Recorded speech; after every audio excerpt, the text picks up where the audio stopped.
What's up, everyone? This is State of Exile, episode 52, High Salt equals High Blood Pressure, featuring King Salt himself, RaizQT, and TarkeCat, first-timer on the stream.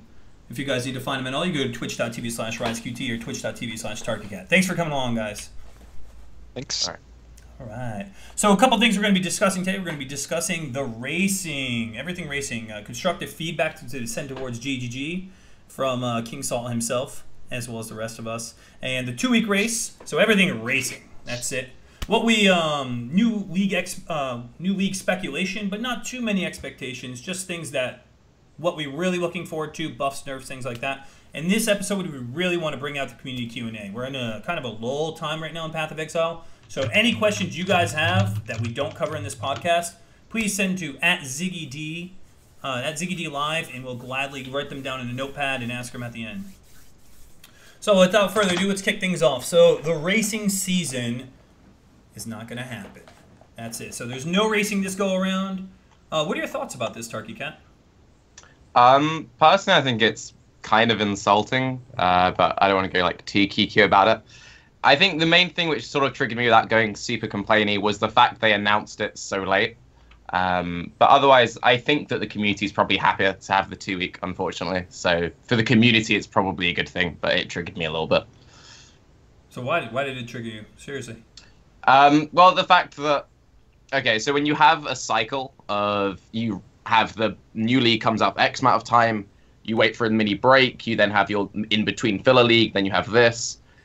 If there wasn't the solo self-found event, then there basically would have been absolutely no filler at all for this league from the fact they dropped racing. And it came right after the lab leaderboards, which no one was happy with. So it kind of just came at a really awkward time when they kind of needed some, like, oomph, and they just delivered flat. So that's why it triggered me. Yeah, player retention is definitely going down big time. We had Dark Souls 3, Soul Self-Found. We needed that filler. We needed that player retention. Raiz, how about you? What are your thoughts about the league or the racing season cancellation? Well, I think it would have been great if they would have done it. They didn't.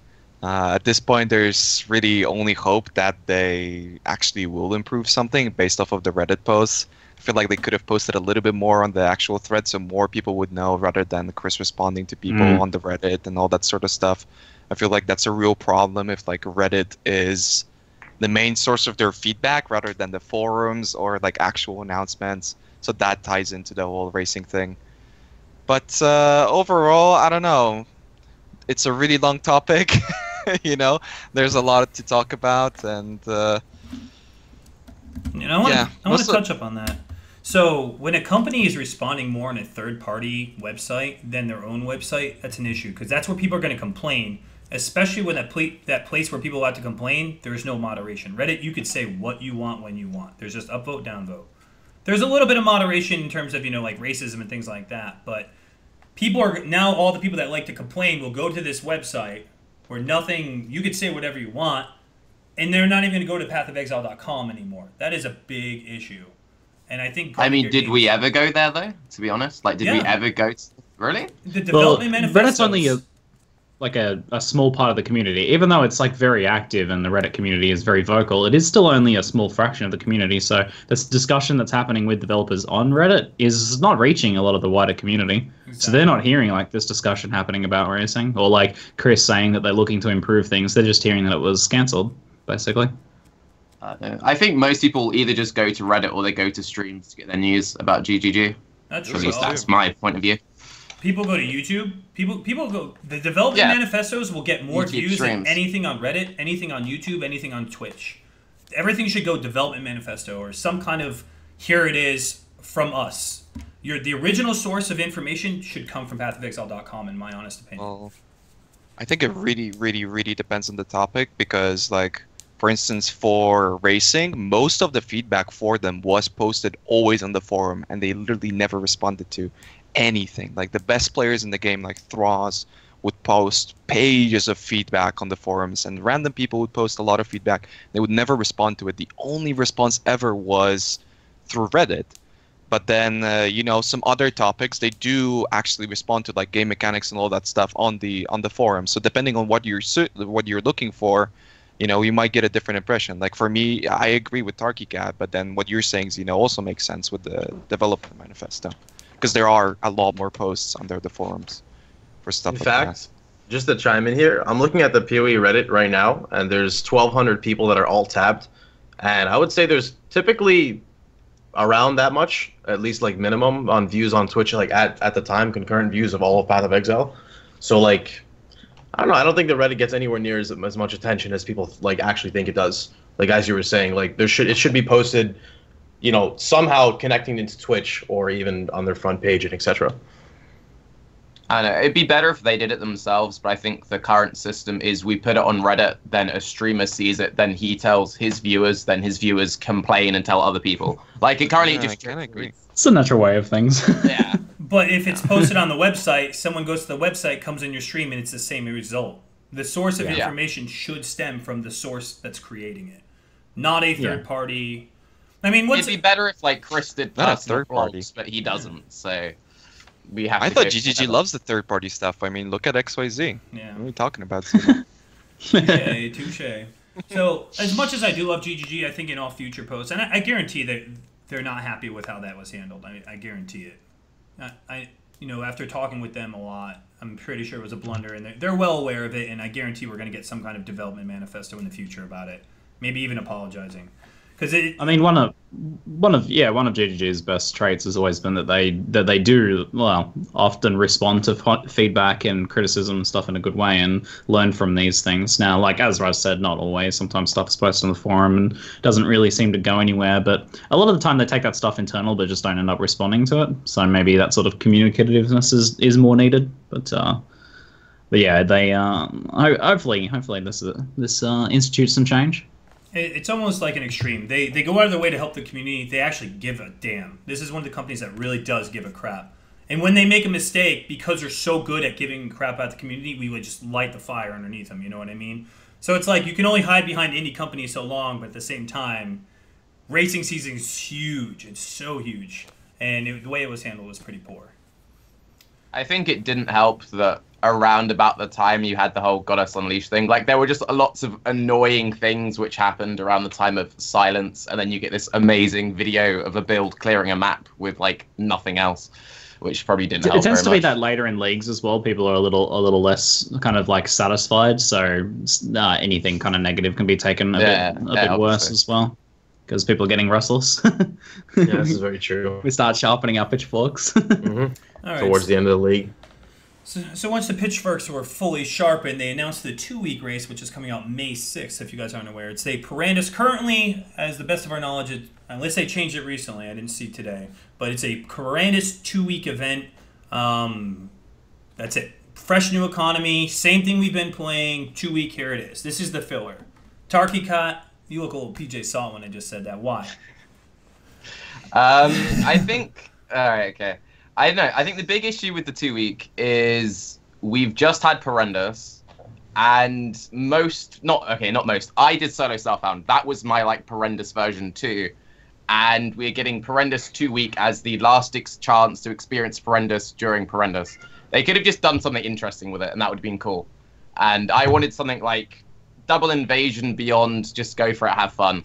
Instead, we're just getting the same, and that's the same. It's not interesting. Now, before you guys say whether you're playing or not with this race, I want to hear your opinions on it. And then afterward, I'm going to ask everybody here if they're going to participate in the event, yes or no. And if it is yes, under what conditions, under no, under what conditions. So, Rise, what's your issues, or maybe you don't have any at all, with the current 2-week race announcement? Well, to me, it's kind of... I'm going to go with TarketCat on this. It's kind of embarrassing because this was like a follow-up to the lack of the racing season. So I think their logic was like, so many people played the Perandus League more than ever, so now we're going to do Perandus League again. We're going to double it, you know? That was their mentality going into it, and they thought that it's a good idea. And for me, I'm going to play it just because I only really, at this point, enjoy, especially this deep into the league, or if it's a race, I only really enjoy the competitive aspect of things. And that makes it so that I will play any event, whatever it is. I'll always play it. But I think it's a horrendous decision, and it's a really bad decision for the community because, in my opinion, Perandus really doesn't work all that way. I'd like to discuss that idea that it's a horrendous decision. Do you think the idea to run a Perandus league is a horrendous decision, or just the not adding something else on top is a horrendous decision?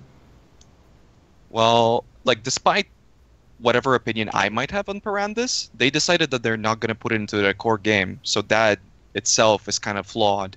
Because in the past, they would always like put it as a map mod, whatever. They would do something with that. And Chris said that they would actually probably do that in the future.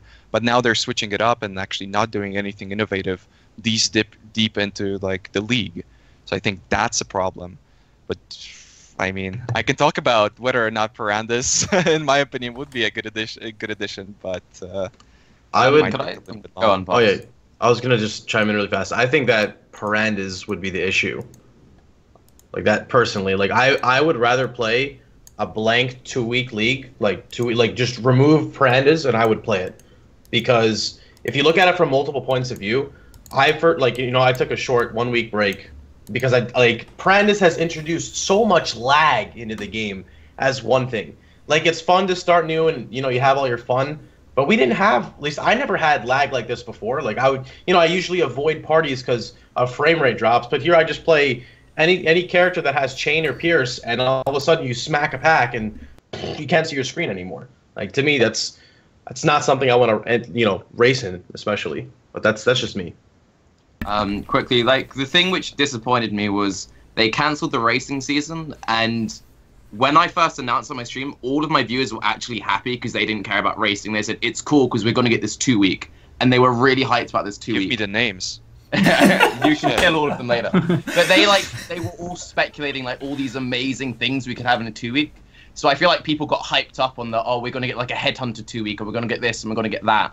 So then to just deliver Perandus, they could have actually, if they wanted to, I'm not saying this is what GG wants, but they could have said, actually no, racing's bad, you'd rather have fun. But they didn't even give you fun, they just gave you Perandus.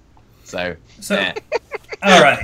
This is, I had no idea about this right here. So if I scroll up a little bit in chat, we got a message here. Now I'm not trying to call out GGG here, but I'm trying to call out GGG here. Chris Wilson apparently commented about the 2-week race, and it's most likely will be adjusted. And the first place we hear about it is Reddit. Yep. This is an issue. Please, pathofexile.com. You will get much better response.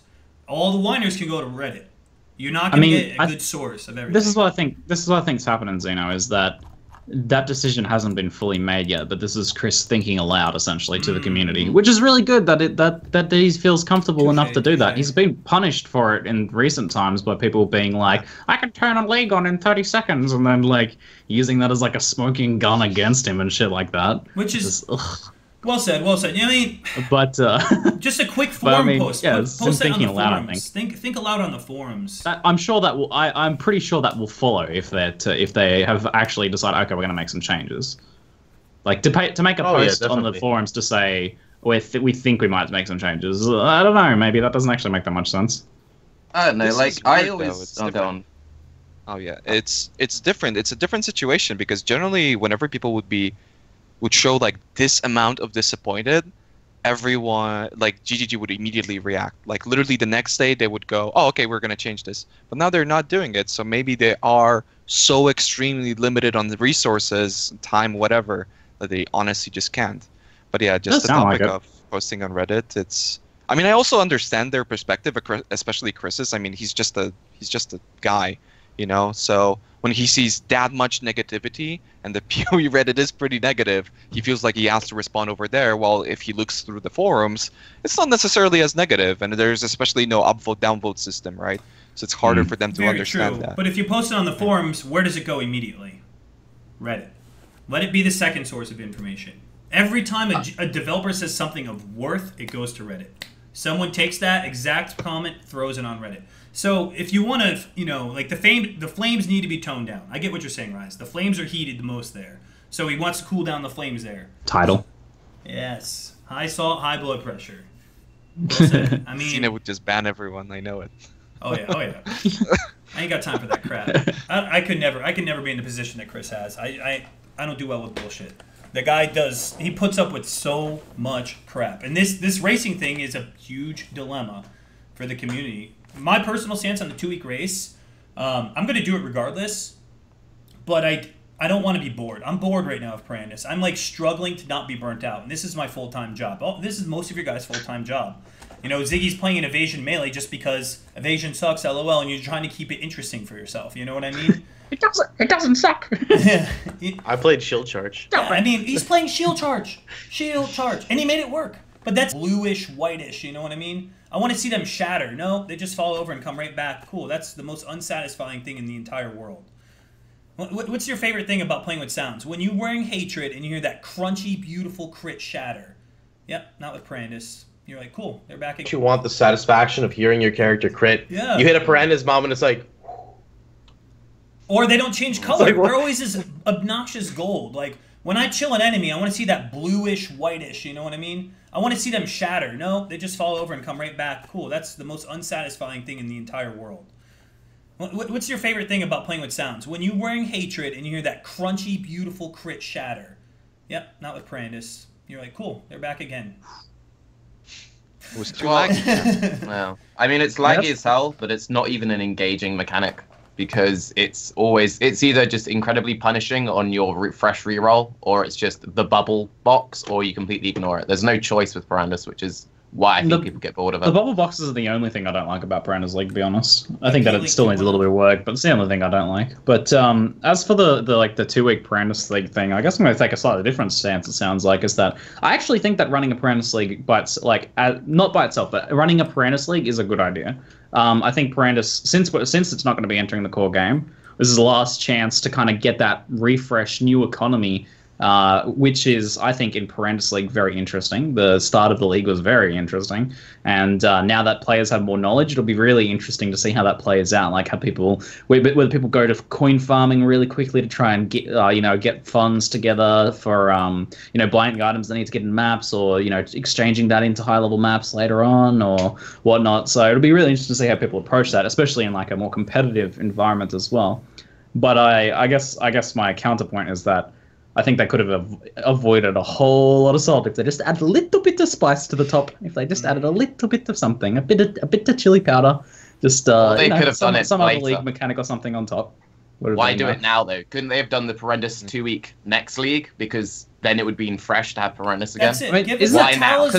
That is historically what they've done. I think they could have done like Talisman now, and then next league is whatever, and then you get a week of Perandus. So then it's a fun flashback for anyone who missed it. I like that a lot more than... Give me a Talisman 2-week. We haven't had Talisman in 3 months. I actually Talisman miss is OP. Talisman.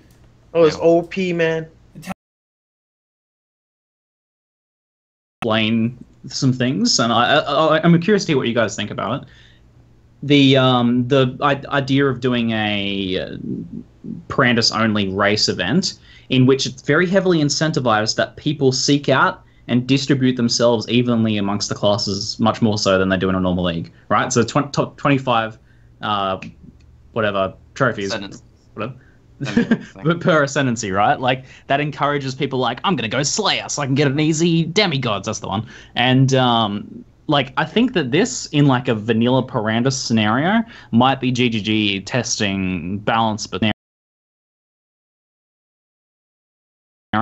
might be GGG testing balance between the different ascendancy classes now that things have had a time to settle a bit. It could be a bit of a test for them. I mean Zig, I'm gonna disagree. You don't need to test another 2 weeks to know the Slayer is not that good unless you're Flicker's Oro or something. I mean, like, you don't need to test anything. Look at it this way, right? And Zeno, you know this. You're the master of this, right? How many times do people not like pay attention to something because it's not widely publicized or it's seen as bad, but that it's actually good? It's just because no one's really given it very much attention. Like, and that could be the case with a lot of the ascendancy stuff. So forcing people into a lot of different ascendancy classes might expose a true balance more so. So I thought it was an interesting idea.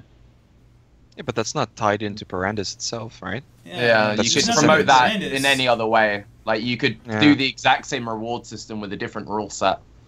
I mean, if you had like a much more ridiculous rule set or something that's way different to the vanilla game, then you're going to have you're essentially having a control group, right? Like if you're but trying you could even to test do Perandus with double Perandus coins. Like they could do Perandus on acid, and then you would have more extreme testing at least. All right. Basically, let's talk the occultist here. The occultist is probably one of the most OP classes, as is the guardian. Like those two are just insane. That minus 20 chaos res, the +1 curse, like the fact that you can get so much curse effectiveness with temp chains and feeble, mobs don't move or do damage. You don't even need defenses, and you can just play anything poison and just wreck face because curse effectiveness scaling through vulnerability and feeble and temp is broke. So let's say you're playing like Bladefall Miner, for example, Darky, Bobbington. A lot of people have like made that thing insane.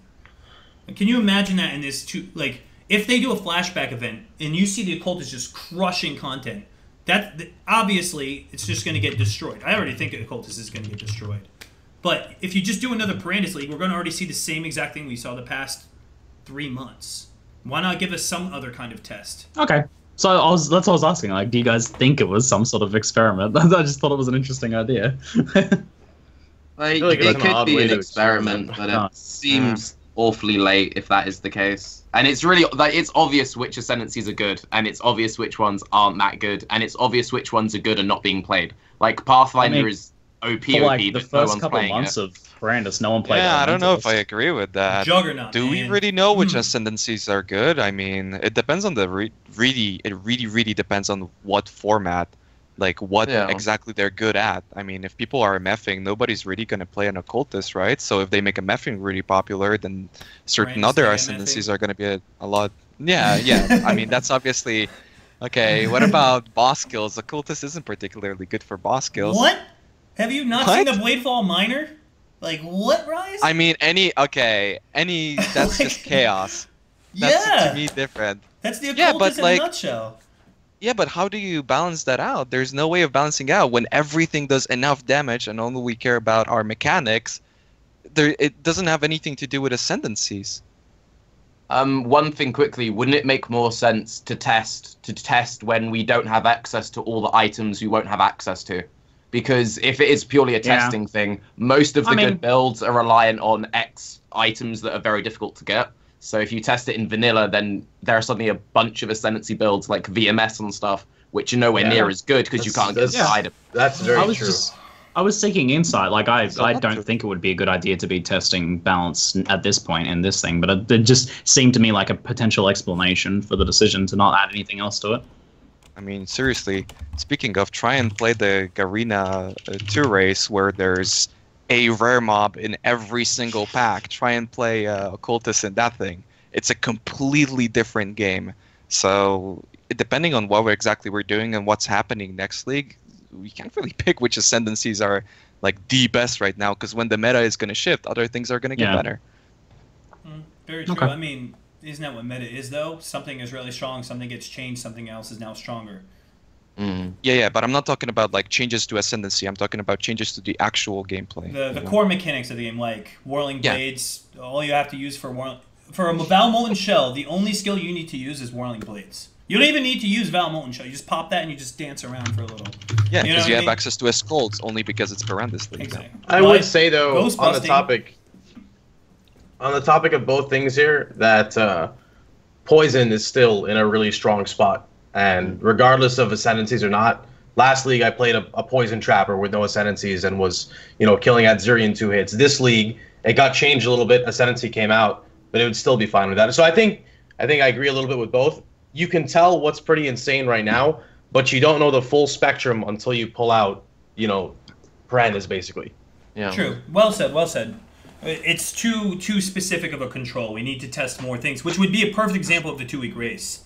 Now you can really see what ascendancies shine once you remove Perandus and put in different control factors. Well said, Pohx. So, I'm curious then to move the discussion on slightly. Rise, how have your experiences with the Garena event been? It's an interesting one because it's got 150 quantity, 150 rarity, as well as like a bunch of flashback mechanics. And ZiggyD have specifically said that they never wanted to do something like this on their main server, but Garena gets freedoms to do other things ZiggyD wouldn't necessarily do. So, do you think that that call from ZiggyD is justified, having played it, or how are you enjoying it? Okay, so in terms of like the amount of items and everything, it's really, really ridiculous. But I honestly, okay, going into this event, I feel like they didn't mention this or nobody knew, but it's not just the quantity and it's not just the flashback league. It works like a headhunter race without the headhunter, meaning that every single pack has rare mobs in it, and all of them have Nemesis. So you got nullifiers running around, disabling your potions all the time. You know, volatiles, 4 of them at once exploding in your face. It's pretty insane. And in that format, I feel like the quantity and rarity really, really freaking works. And Yeah, okay. It's actually a really good idea, especially in a solo self-found format, because I don't know, the 150 just works perfectly. I feel like you can even pick a build, especially now with ascendancies. You can pick a build, have like 3 different options for the build for what exactly items you're looking for. You're going to find those items for one of those builds, and you can play that, and then you can keep on transitioning into other things. I mean, by the time I was level like 80, I already had 2 build ideas. So in case I got bored, I could play something else without having to reroll my character. And it also works in their MTX model because you can actually buy, on like arena thing, you can actually buy respect points, right? So it incentivizes playing the same character and like using those respect points from the shop to get other things. So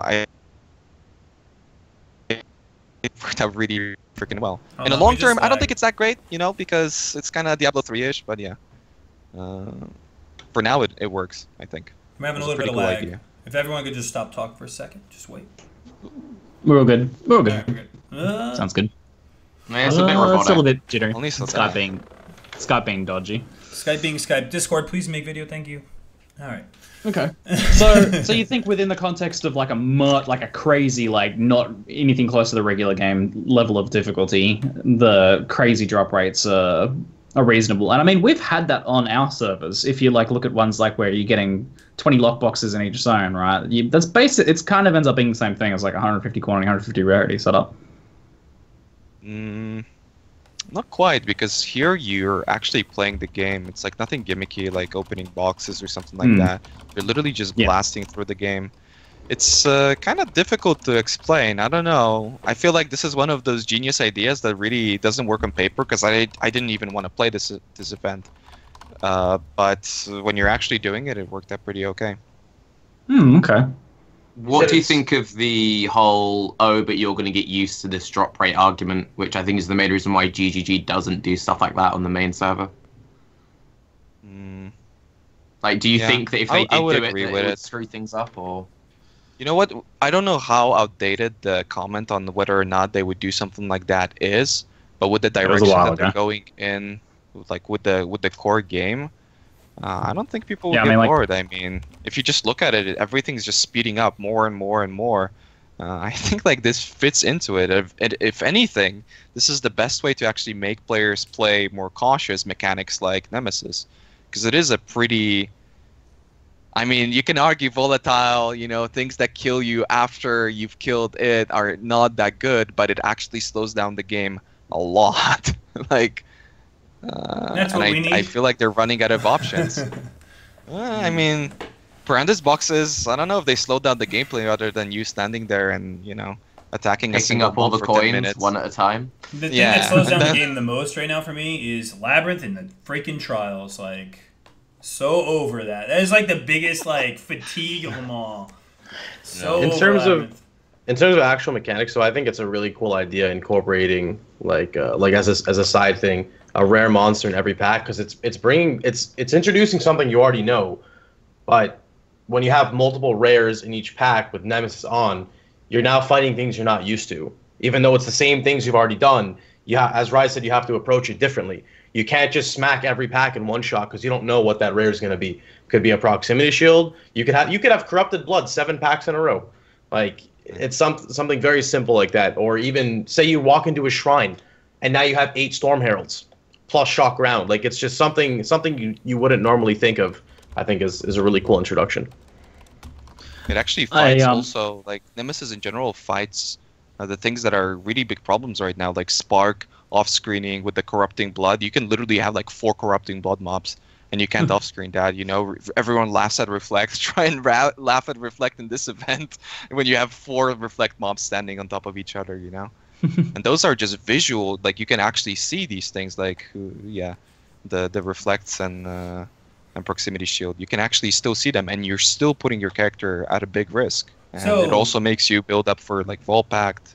So Raiz, right now, what you're explaining is pretty much what we want out of a two-week race. It's something that if we had it all the time, we'd be fatigued, but instead we're getting the same thing.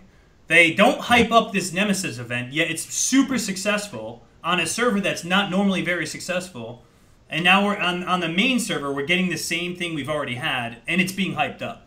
It's like they're hyping up the wrong thing, and they're not giving us what should be hyped, you know what I mean? It's like reverse. You've even made the Garena server some money, haven't you, Raiz? Because I saw you got gifted a bunch of MTXs and stuff like that, right? And the funniest part is they gifted me a bunch of stuff, but it's a voided event, so I can't use it. And I'm never going to play there again. So, the rip.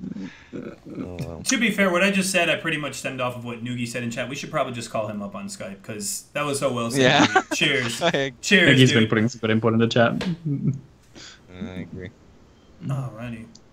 So it sounds like it's something that they could do on the main servers as a very non-regular event, without it affecting player expectations in a big negative way, like was the initial concern. Especially if, as Noogie said in chat again, especially if they are hyping it up in advance as it's going to be this big crazy event, and then you know, it being a small kind of like short thing like you know, short league, a short race.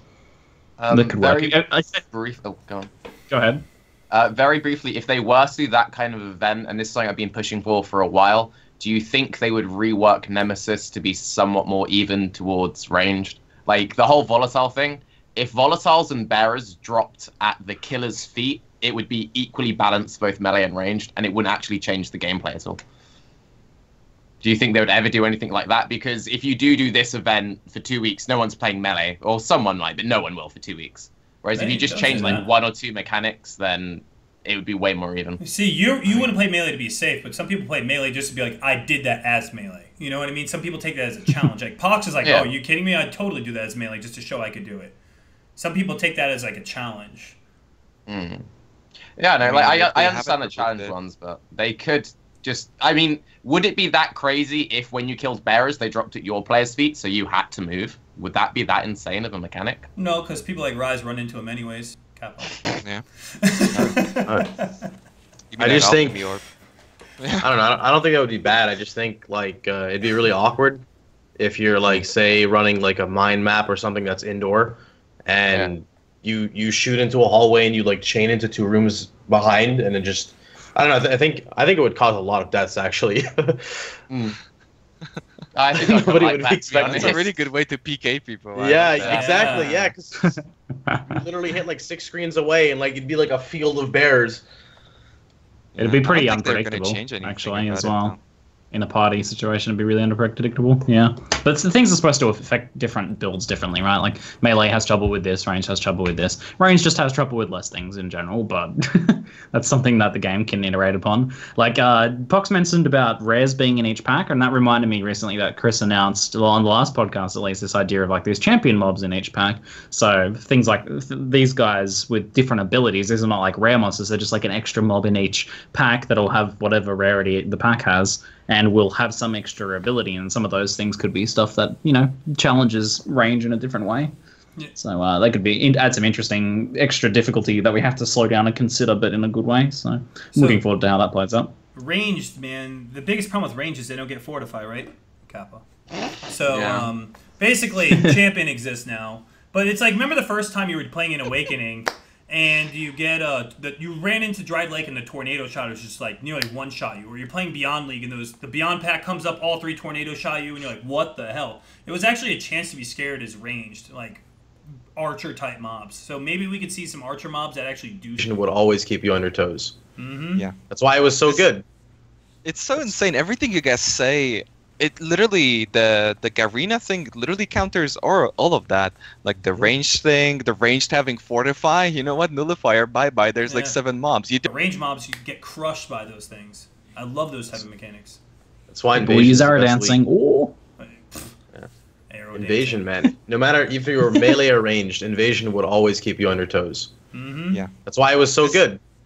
It's so insane. Everything you guys say it literally the Garena thing literally counters all of that. Like the range thing, the ranged having fortify. You know what? Nullifier, bye bye. There's like 7 mobs. You don't die to anything in PoE. You die to like the perfect. I mean, most people don't die to anything. You die to the perfect storm of things, and Nemesis really enables that. I mean, it really, really, really does. And just adding more rares just increases the chance of it all happening, which is exactly what you want. Yeah. So, TarketCat, what is your current stance on what could potentially come out in the new league? They've had some speculations coming out in May, you know, of some announcements and things like that. What would you personally like to see next league? I like leagues which affect you while leveling. Like, I wasn't a big fan of Tempest, for example, because that was mostly like an endgamey kind of thing. So I would want something in the next league to be present while leveling, but not overly punishing. So I don't know. Invasion was my favorite league, so I would kind of like more of that kind of event where there is a very obvious threat which you can avoid, and it's not something which wombo combos people who are new when you've got your glacial hammer and there's like a Perandus pack and you're like, no. So I don't know. I want like big, scary, beyond invasion stuff which you can dodge.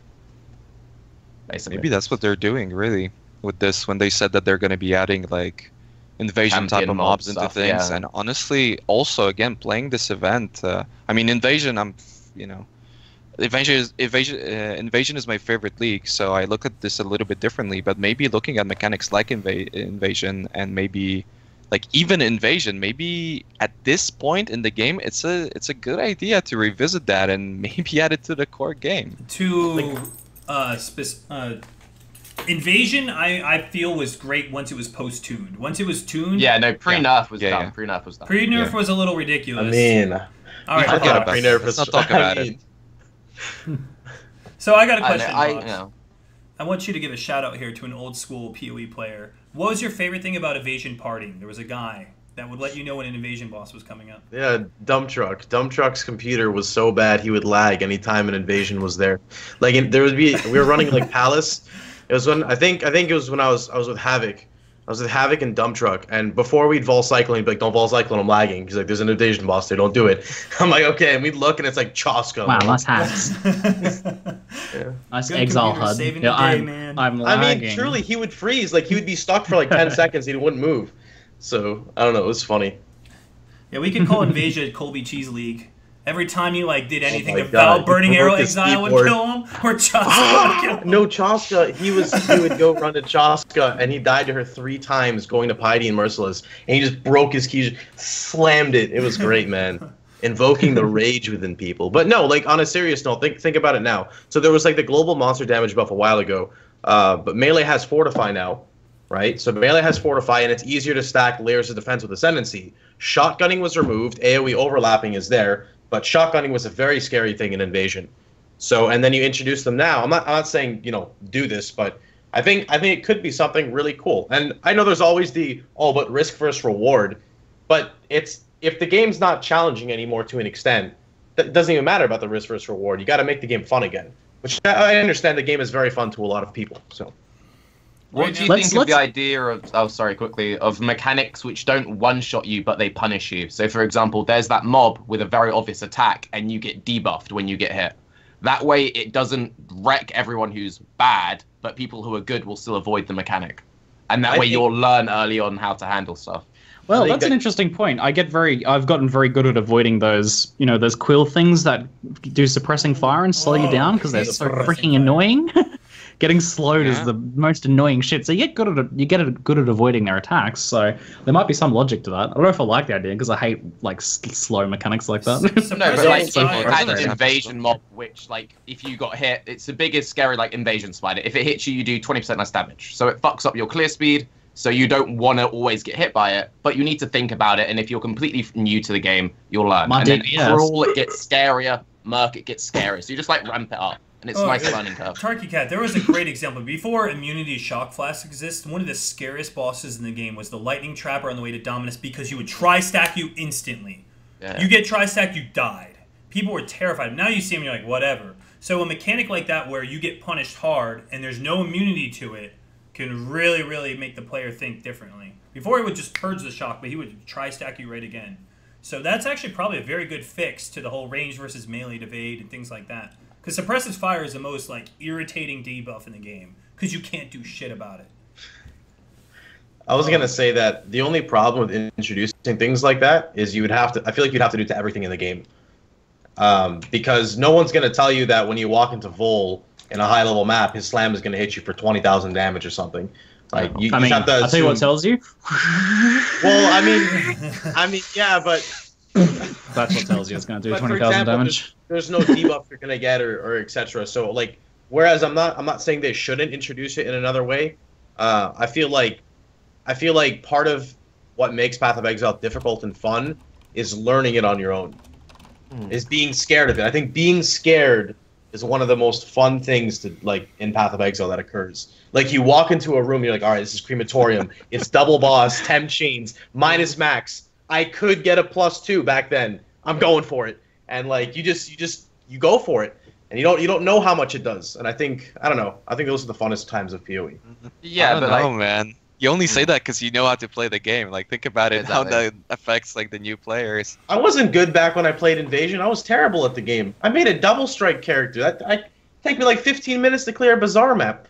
Yeah, but it just doesn't. I feel like that just doesn't work in like the current game design because people don't want to learn stuff like that. You know, they would just go like, I'm just gonna play League of Legends or something. But this is why I was. Dark Souls has done pretty well on that model. Yeah, what are you talking about, Rise? Really fast. Yeah, though, the right? only game on like compared to bajillion others. Yeah. Like, what? This is why I Fair play stated too. at the beginning that now it's even easier to stack layers of defenses compared to Invasion. Like, remember, back in Invasion, we would die instantly to everything. But they have done so many nerfs. Every character can get like 30k armor if they want. Everyone has the ability to run Blasphemy now.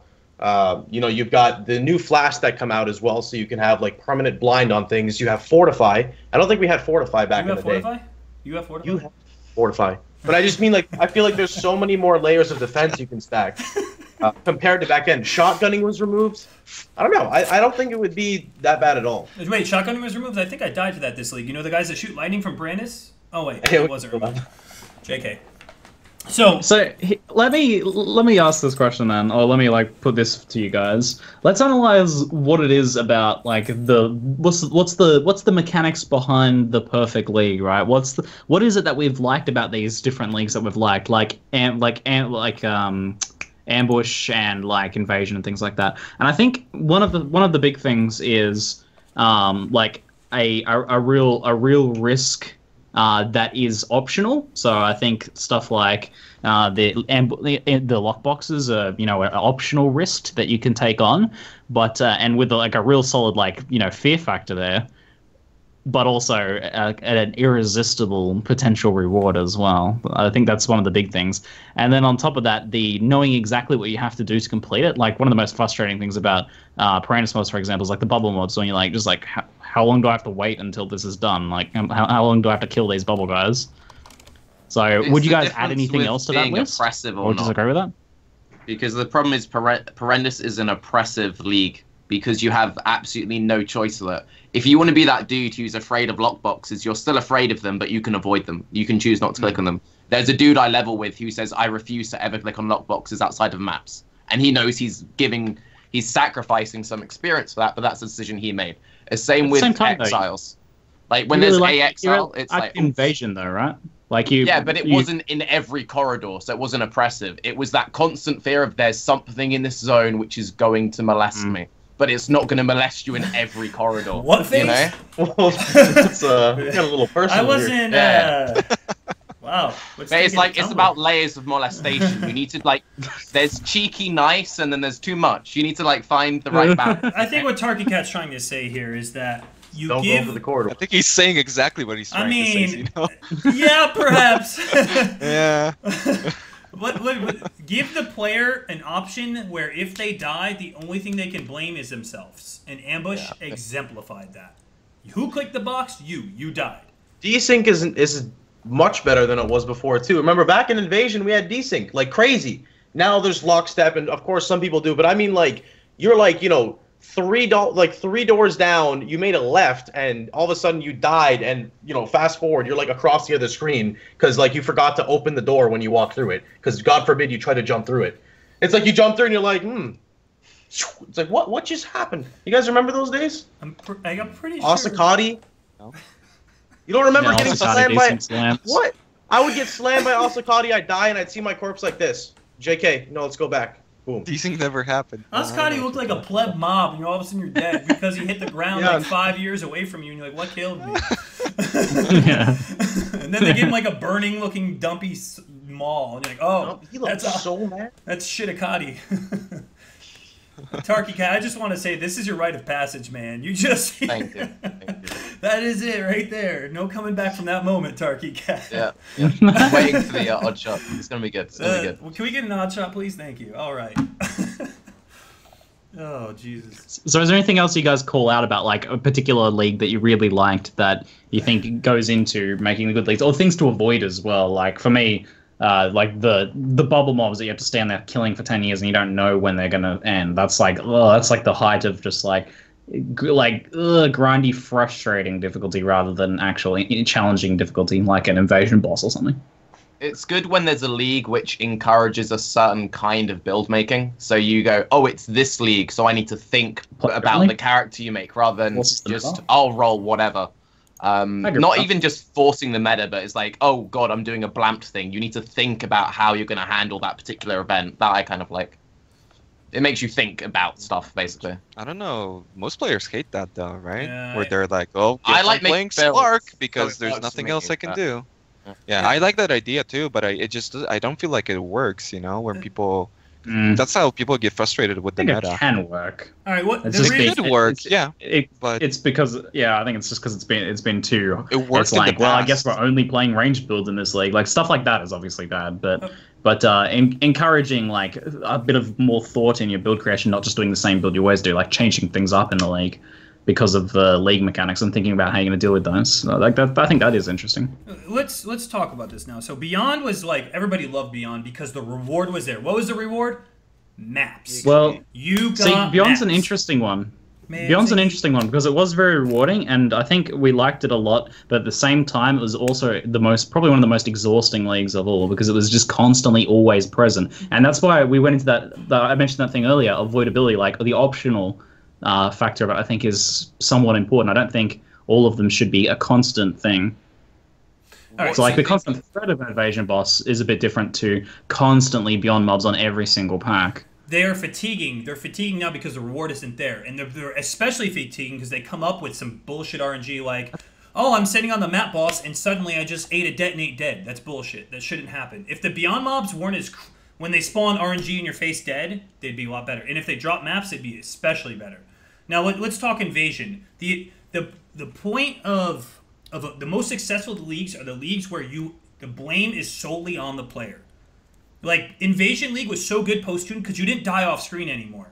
You died because you went against the boss, you chose to make the decision going against the boss, and the boss killed you.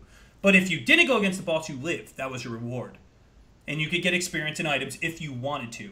Ambush, same concept. Lockbox is there. You get reward of experience and items, but if you die, who opened the lockbox? As long as you don't instantly get one shot off-screen and rage timer bullshit, the league is worth it because you took the risk to go against that monster or that lockbox. When the RNG death doesn't happen, RNG deaths we love to blame on the company. Oh, that stupid detonate dead orchard boss shouldn't have killed me. Because that's bullshit. But that's just the perfect storm scenario we hate that kills us. It's when you choose to do that mistake and you suffer Love from those. it. Yes. I love those perfect storm deaths.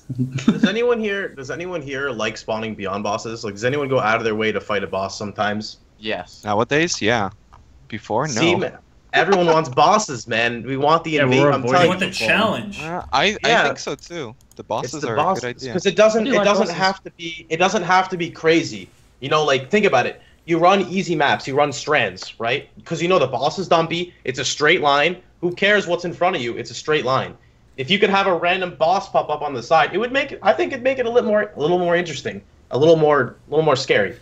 So because that's what tons of people do. They just Tons easy of map to people 100. it's either they want to fight it or they don't. But if they don't want to fight it, they have the option, which means that they can't blame themselves for dying. But if they fight that boss and die, they understood they took that risk, which is exactly people in chat are like, yeah, I love bosses because they understand that when they die, it's their own fault.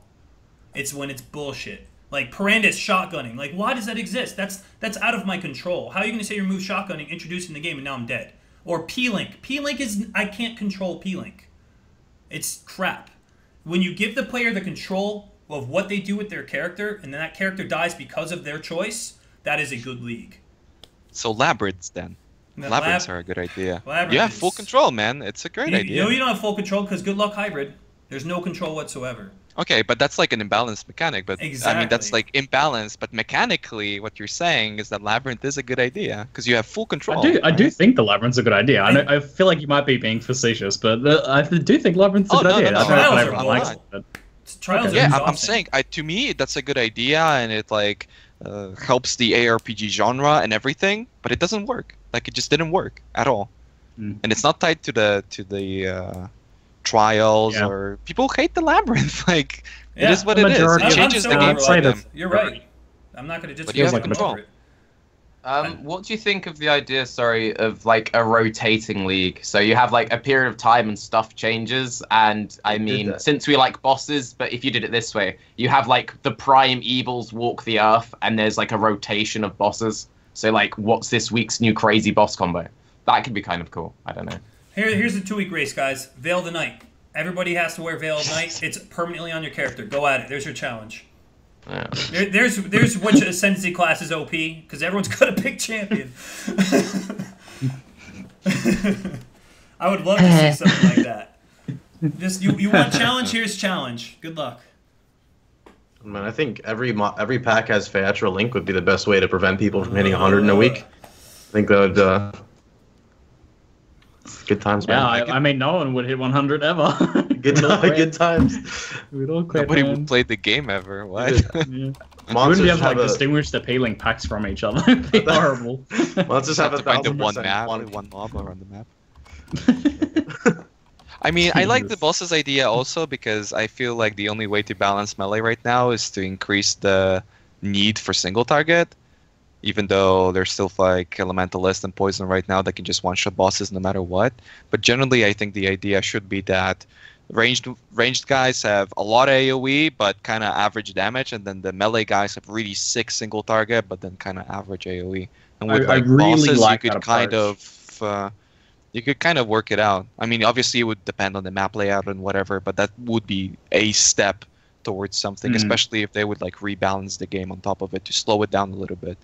But really if that's not the direction that they're going to, it's going to be different. Yeah. Like I've been saying, one of the things that would provide a bit more incentive for something like evasion, right? Or that the thing that's not punishing armor is the fact that elemental attacks are pretty underrepresented in the game. There's not really many very scary elemental attacks. So whereas, armor doesn't protect against that, evasion does offer some defense against that. So I like the idea of balancing things from the point of view by adding extra challenges to the game or adding, a desire for stronger single target and having melee feel that niche. I do like that idea a lot. Yeah, I'm cool with that. But that's only in a situation where range doesn't one-shot the boss. And right now, everyone just does so much damage, it's pretty crazy. So it might be a little bit too far for that approach. Like, does anyone remember when Exiles were scary, when it said 2 additional Exiles on the map and it had 3 damage mods, and you're just like, I might need to be careful. Remember when wearing Abyssus was, LOL, you're going to die? Now Abyssus is like staple in any freaking left side of the tree build that's a good attack base. Like, crit staves are out of control because of Abyssus. Actually, speaking of which, totally random, but did you know that Magnus can spawn at like level 20? Or 30? I didn't know that. I was leveling my shield charger and I saw Flame Blast in Act 2, and I'm like, what? That's so I just hit me for like 90. Spawn really early too, but she spawns without RF or something, or like without low life. Low life. Yeah, she doesn't have low life. Yeah. I just thought that was really. Which is weird. Yeah. We only played this game for like 12 hours every day, but we don't even know stuff like that because you just never see exiles and they're never a threat even if you notice them. So it's like, whatever. That's an exile. Used to be a threat. That Val burning arrow, oh my god, in an invasion. I was scared of her more than I was Chaska. Because you'd be off screen, GMP Val burning arrow, you're dead. Remember Colby? How many he was playing RF with like 89 fire res and he got one shot by her. Oh my god. I think Rogue Exile is another one of those ones that we really like generally, though, right? Like you guys are all pretty fond of Rogue Exiles, yeah? Oh yeah. Yeah, but they're not like, scary Rogue anymore. Exiles were great. They're not. I remember Yeah, when well, I mean, they can still be somewhat scary. They just die really fast, but I think that's fine. Like, right. I don't want everything to be super tanks. No, you're right. But I feel like, I mean, warbands had like 80 times the HP of an exile. I was about to So- say. People hated it because of it. But you Right. don't have to go. You could just double it, or just not even double HP, You but have to just go 80 times? tune damage. Just like I mean, 6 times. just like 60. I mean, we all know the damage needs tuning, because even if you put in extra bosses, if you still one-shot everything, the only way to tune it is to make it one-shot you, and that's not what we want. I mean, does anyone actually enjoy the clear speed meta? Because everyone I talk to says they preferred the slower version of the game. So who actually enjoys That's clear like speed? that's Everyone such enjoys this nostalgia except goggle us. answer. I mean, That's like Yeah. such the a game is growing. Everybody wants to play fast. Nobody wants to stop. When you play an ARPG, I know Ziggy will agree with me on this one. You want to try to make your character feel like a god. That's what you want. That is the ultimate goal for most people. Is like, I want to be able to do everything, and we're getting closer and closer to that with, Ascendancy and everything else. I think we're already there. We're probably already there. Yeah, all these new I crazy. think like overall the game speeding up has been a very good thing for the game. We actually did a nostalgia trip on stream yesterday. We went and watched some Maelstrom of Chaos videos from back in the day, and people watching guys do like 20 sweeps to kill a pack of white mobs was in endgame. When there were 13 levels above the zone. I don't think the game speeding up is the problem though. Like people obviously enjoy the faster gameplay. GGG's looking at the numbers, they're like, oh, clearly the game is growing, so we're doing something right. I think the problem is the change. It's like when we talked about Dark Souls for a little bit, it's like as if Dark Souls would start turning into like kind of Diablo 3, right? Like that's the problem, and that's where we see it. But the new players that don't even try out the game, because there's very few systems for like new players to try out the game, GG just doesn't seem to care about it. They don't see that at all. So the game is kind of still growing as gaming is growing, but to us it's a problem. So for But it's clear definitely speed, good for the game. clear speed meta is actually good for the game. I agree. I personally don't care what my clear speed is because I just want to play to have fun. However, if I'm having fun, I'm good. Now, clear speed is very good for the game. The biggest problem I have with the game current state is we have these red maps, mops, mops where you like mop the floor, red maps. And the biggest problem is when we could finally get them, it's very hard for us to sustain them, and it's not worth doing them because we could just run Gorge and Plateau forever.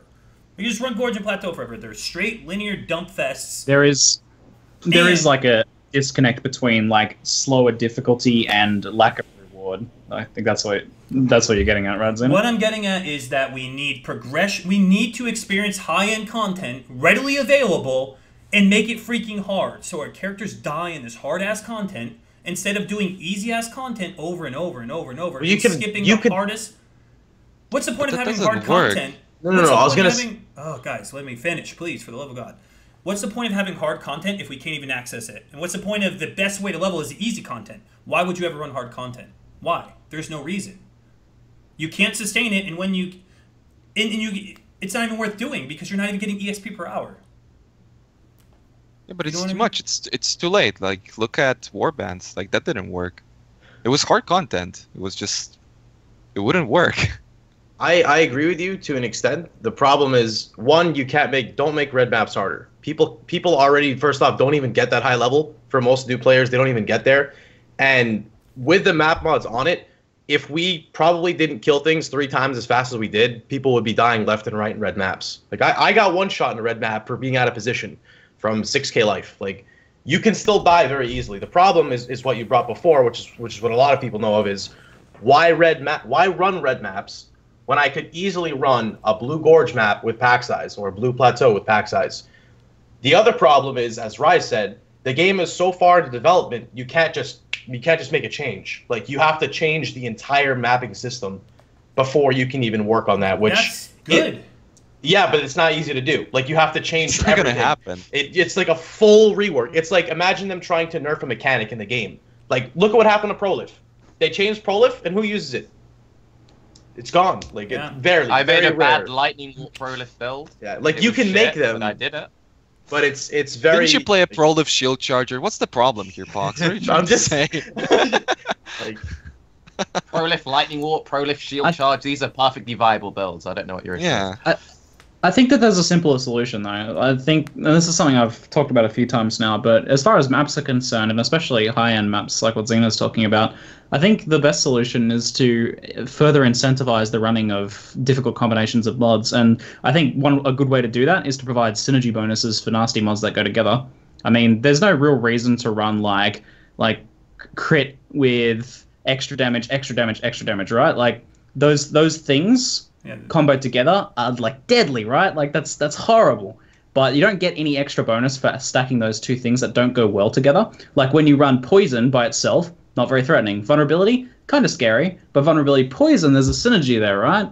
Like that makes the vulnerability makes the poison scary. I feel like there should be a synergy bonus, something that provides extra quantity, XP, pack size, whatever, based on the combining of difficult mods to it. Like you can run those soul maps and have them be sufficiently rewarding. Run those more dangerous maps and be rewarded for it appropriately. So right now, if you run Elemental Equilibrium, it's supposed to slow you down, right? LOL Ascendancy doesn't slow down shit, but you get pack size for it. You get rewarded for something that literally does nothing. Some builds now you just roll the pack size stuff. Yeah, Enfeeble. Big freaking deal. How many RT builds out there like whatever Enfeeble? Even crit builds to this day are still like whatever Enfeeble, I'm still going to one-shot everything. So I see your point completely, Ziggy. I'm going to agree with you. And then at the same time, when you put it on Plateau, Plateau is a map where it's like straight line. The boss is, watch out, 5-hour ooze back, I mean, like real threatening here. The Mudflats boss on the arguably best map in the game, and it gives tons of experience.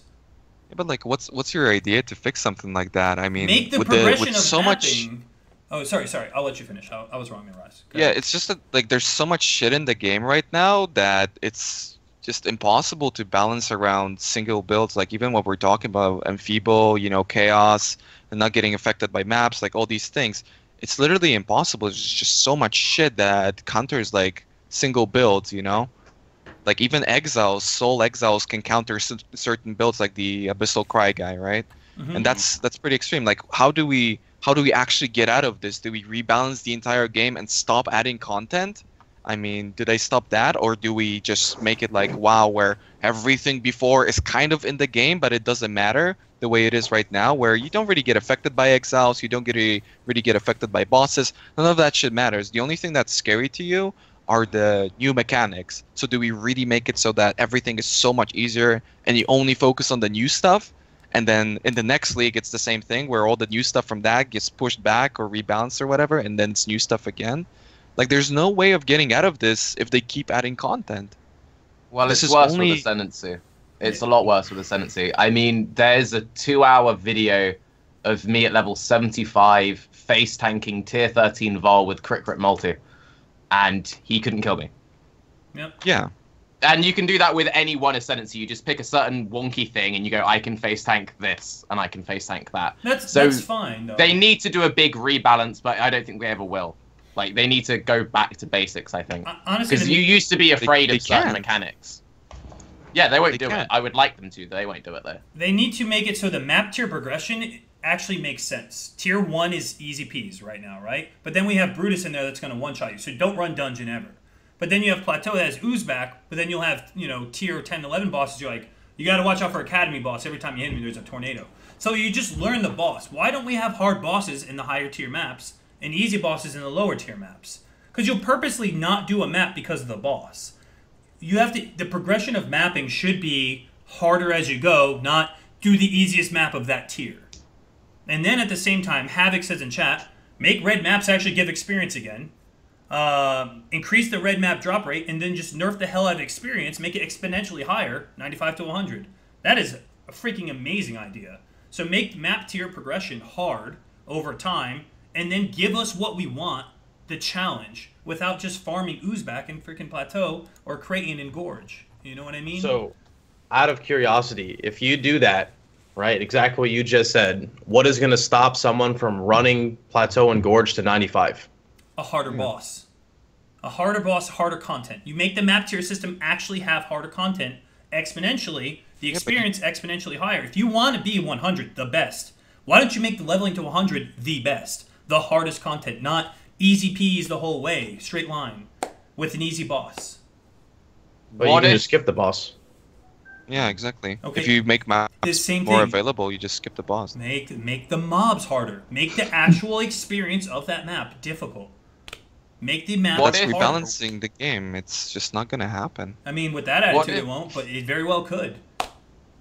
What if they made red maps just would have done it more already. rewarding in terms of like actual currency and stuff? Because I don't care about experience. I've never cared about experience. So I will do red maps to see if my build is good enough to do them, and then I'll just go back to doing what I was doing. I think a lot of players don't actually care about reaching X level. Most people tend to get bored of builds sort of like high 80s and then reroll. If like the most rewarding content was the higher maps, would that push more people to do it? And you make it more difficult, then there's a reason to do them. And if you get more currency, you can then buy more maps. So for the people pushing 100, they want the currency to buy more and more maps. And the people who don't care about leveling want it just because they get more currency. I mean, I don't disagree with that at all. I mean, that's a good idea. Like, the current state of the game is, you know, it's basically you're min-maxing maps. What's easiest you run if you want to go for 100. If you want to challenge, you probably don't care about 100, so you'll do the challenge. Or you could be like freaking stupid good at this game like Havoc and just say screw it all, you know, I have a headhunter and look at my champion and everything. You know what I mean? So it really depends on the person you are. But with like the average person that's trying to level very fast, they put themselves in a position where they are the safest and getting the highest experience per hour. That's not fun. I mean, am I wrong about that? Is that fun? Putting yourself in the safest possible scenario to get the highest XP per hour. You're not. I just feel like there are other ways of going about it than having to change the whole mapping system. I'm not saying I don't agree with you. I'm just saying that I feel that I know this sounds repetitive, but the way that the game is going, I don't see how they're going. And I'm not a developer, but I don't know how on earth they would keep everything we have now and just change the entire mapping system and everything's still okay. Yeah. I feel like the way scaling is, I feel like that's going to be like a 1 year adjustment. Not like it just, here's a new league, bam, it's all done. Simply put, though, think like this. Introducing bosses, I'm not saying two, but introducing invasion bosses puts another boss inside. So say everything's normal. You now have a chance of getting Choska when you run Gorge. You now have a chance of Metalsmith when you run Gorge. It's just something, but this has nothing to do with touching the mapping system. But this is adding a little bit of scare. Nothing crazy, a little bit of scare to those maps that you're rolling. So, Tarky, last podcast we had Chris on, and they mentioned the Champion ISK mob, which is basically a mob that is below map boss, but higher than rare. So right now, rares have blue mods. A rare monster can have everything a blue monster has as a mod. But rare monsters, or blue mobs, can't have anything a rare monster has. You know, auras, some certain mods they just don't have access to. So basically, a Champion mob would have everything a rare and blue would have, but the rare and blue can't have anything a champion has. Like a harder rare. Do you think that something like that, the more perfect storm type rare or champion type monsters, would help out this situation where we don't have to rebalance the whole mapping system like I want, or Pohx, and Rise say just won't happen? Do you think this champion mob will be the fix to that leveling progression, the clear speed? Not really. I mean, I think that the best way of doing it, in all honesty, is reward, because it doesn't matter what kind of player you are, we all want currency. Like, it doesn't matter where you put yourself on the spectrum, you always want currency so you can buy better items. You can put in these super champions, but in the podcast he said he didn't want them to be like that crazy, so I sort of see them as sort of like half the power of an Exile. So I doubt that, unless there's like loads of them, I doubt they would do much to change the mapping situation, in all honesty. You might just occasionally have that one pack which wombo combos you and you're like, oh shit, but I don't know. I don't think it would do too much. I think it's more of a leveling thing. It would make leveling more interesting, not so much mapping. The way how I see it is, it's rarely the perfect storm's going to get you. It's probably going to just get one shot or killed really freaking fast, and people, or you could just skip it. So it's like, again, it goes back to it needs to be rebalanced, in my opinion. I think. Or Pohx. No, Rise can go. Rise can go. I agree. Look, I really agree with rebalancing everything. I think they've done it in the past. They've done a tremendously good job. It's just that in my opinion, the game's direction is changing, and this is what they want, what's happening right now. It's not an accident. Ascendancies are a brilliant piece of work, and it clearly works for the game. Like, these aren't accidents. They actually don't want to change this. So, as much as I see it as a good thing, the rebalancing and all that, I personally don't have an idea. Just saying, oh, they should do this doesn't do anything. No. And you've got your ideas, Zeno. I can understand some of them, but it's just such a complex topic there. I don't think we can even like gouge at it with this entire thing. It's way too much. If you look at the changes in the past and the rebalancing, it's just so huge. Yeah, but maybe next league the bosses, they're constantly experimenting with stuff. So maybe next league the bosses are going to change something. I honestly don't know. I mean, when we remember when someone had like a 30k DPS ground slam build in like Nemesis, he was like, "Wow, that build is godly." It's like 30k now is like, "What the hell is your damage is so crap." Where's your clear speed? It's just like the game, the whole meta's shifted forever. I don't know if we'll ever have that back. Build of the week, number 2, 180 DPS sweep. What? 180. Crazy, man. K? 180. That's it. 180. It's 180 and then go. Maelstrom Chaos Merciless. But we think that's cool, right? In hindsight, because it's that's not cool at all. Everything. Yeah. Not at all. But the game was worse back then. I mean, as much as I hate to say it was worse. Yeah, it was. Yeah, definitely. I completely agree. It's like, what is the fine line? Like, what's the company's vision? I wish they would tell us, like, this is our plans for the game, Yeah. Like, here's the vision. I'm sure it evolves over time, just like it does for us. We haven't had an update on, from last we knew they were going to make 10 acts, they kind of briefly mentioned it, but what is the game's vision? Like, what is your plans? Like, do you want clear speed meta? Do you want Whirling Blades to be the big bad only? You know what I mean? Like, what do you want? What is your game vision? Well, this is pretty fresh. Maybe they just don't know yet, honestly. This is like the clear speed meta is quite fresh if you look at how long PoE has been playable, really. And like, you also have to keep in mind that they're kind of a new studio, right? So they're still like discovering what exactly they want to do, comparing themselves to other games. Yeah, like they're feeling it out, I'm sure. Exactly. Like as things progress, seeing how we react to changes, and then thinking about how they want to change things from there. I doubt they have a big long vision for how they want everything to be. After the only problem is if they only look at numbers. Like if they think Perandus was successful because a lot of people played it, and they think that the game is successful now because a lot of people play it, like that's how you become Diablo 3, in my opinion. Because the game is better now than it was before.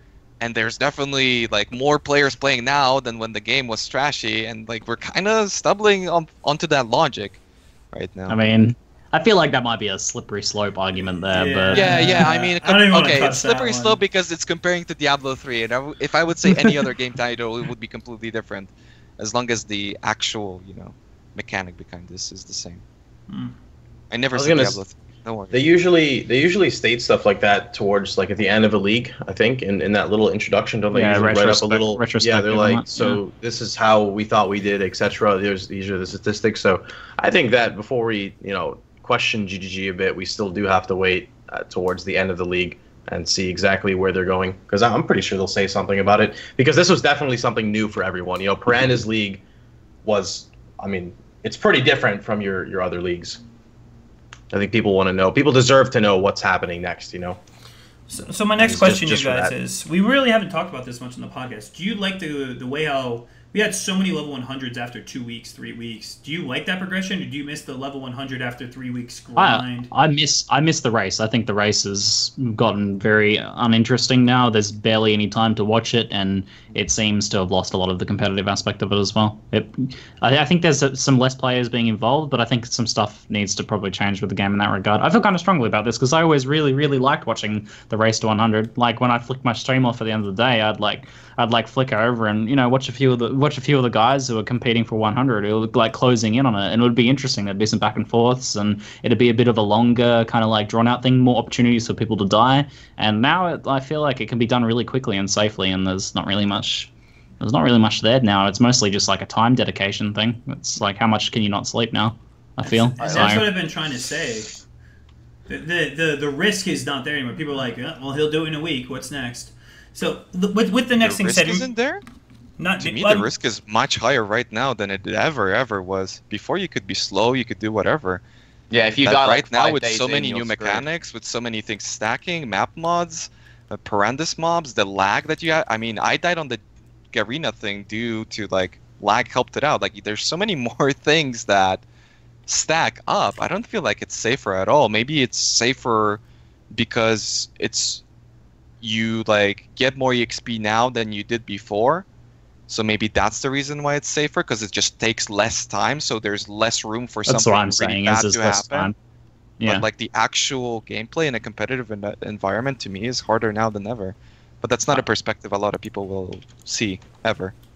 I think one thing which was good about when it was slower is that it made the race and leaderboards more interesting to casual players. I mean, so back in sort of, I think Nemesis was the last league that I actually cared about ladder. But when I first started playing in beta, I always used to play in a group, and I would be the guy who'd come up with everyone's builds in the group, and we'd make like our 4 or 5 man groups, and we would get to like mid 80s after a few weeks, like month, maybe a month and a half, which back then was like not amazing, but it's pretty decent. And when it's slow, you would log in like, dude, you're 100 on the ladder, and you'd be hyped. You were like X position on the ladder. Whereas now, when it's so rapid and quick, it's only, I think, the people who care about getting in the top 10 who actually look at the leaderboards. Whereas back then, when you're looking over a month, it's like you can log off, you log in the next day, you've gone up 5 ranks because everyone ahead of you died.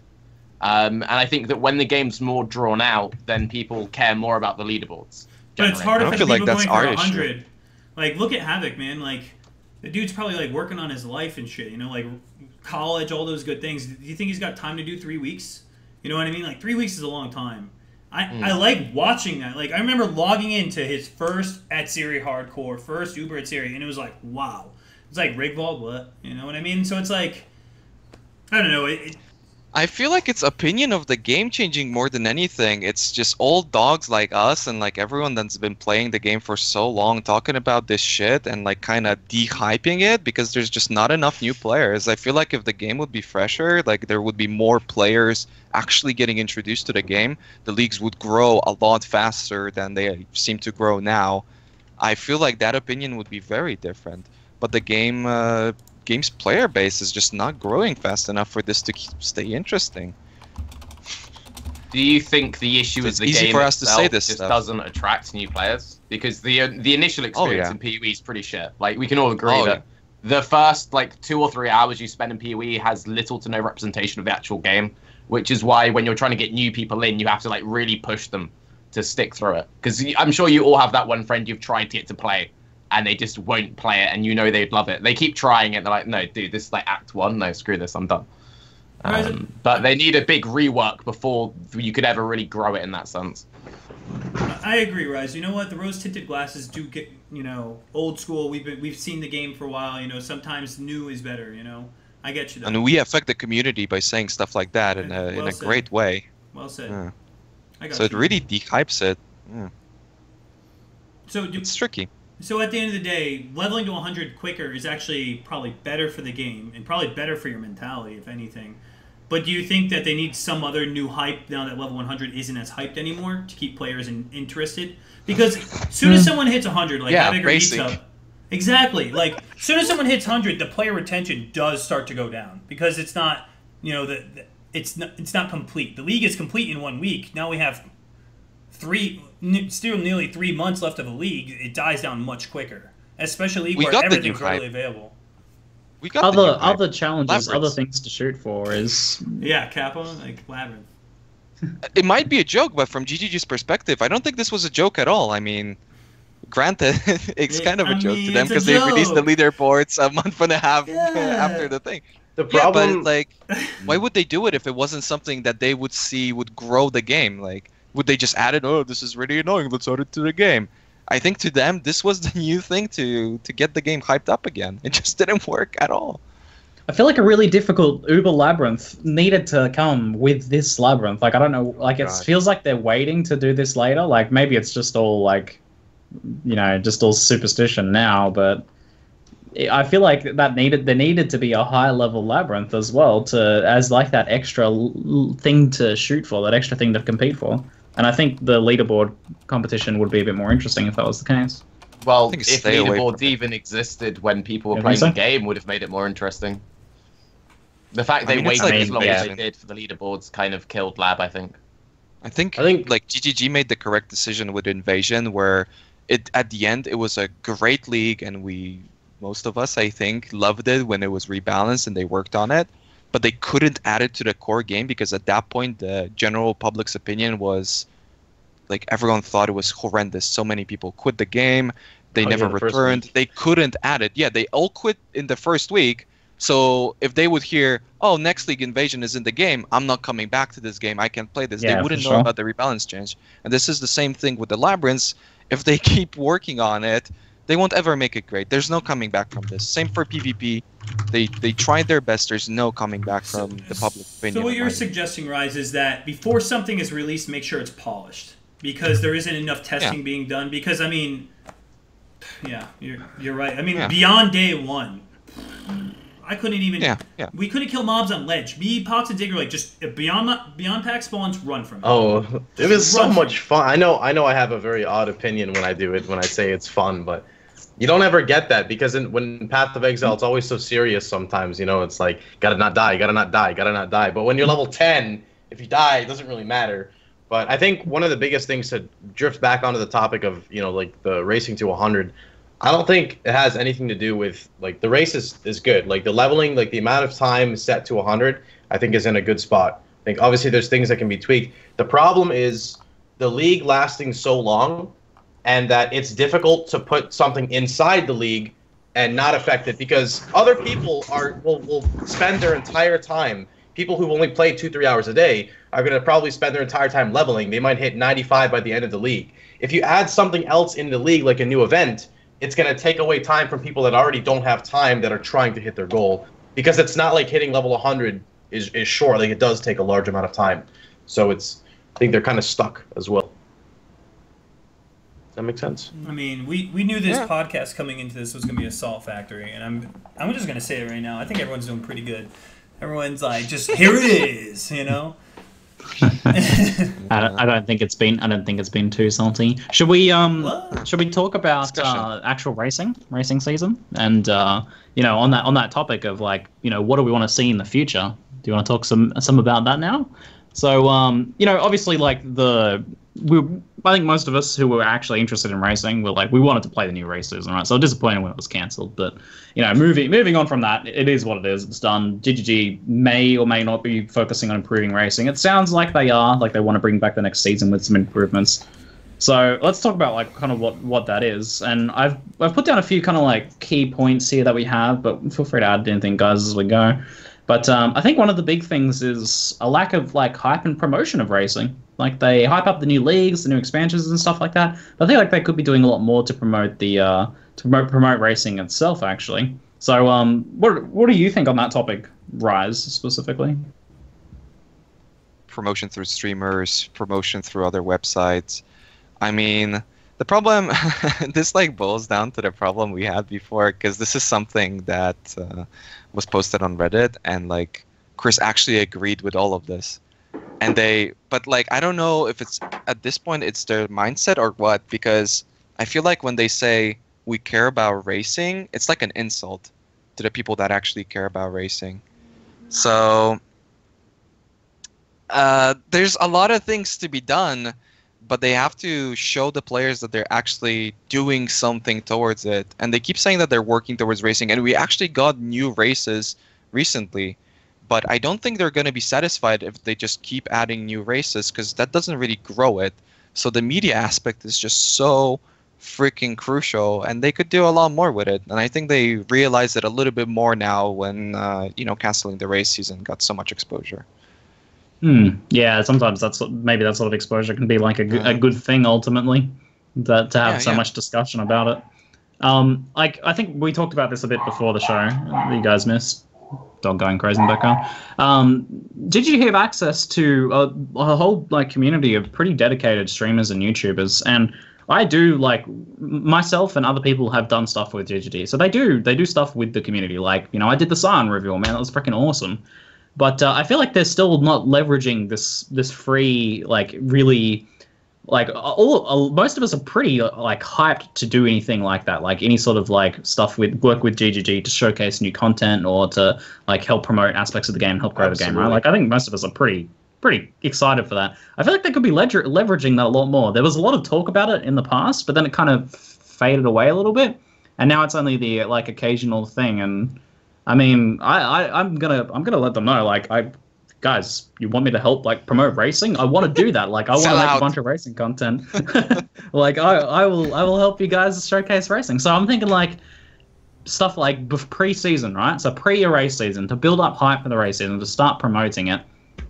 Do something like get some streamers together and some YouTubers together or whatever, and showcase a new race type before it with like a show, like a what is it when they're like, you know, they do like a show match, right? Essentially like a show match race, involving like a few different streamers and stuff like that, just showing like the actual race mechanics and stuff like that, and have like a mini, like, I don't know, like 20-30 Events. people. Yeah. That everyone's streaming it, and then like everyone's watching, like, oh man, that was really memorable and hype, and that'll showcase the new race type, build awareness for it, get like this kind of like bringing together of the streaming community, which is something I really want. Like, I really liked Rise's recent solo self-found event because it brought a lot of like the community together, and we all sort of engaged in this one thing together that was like completely community driven.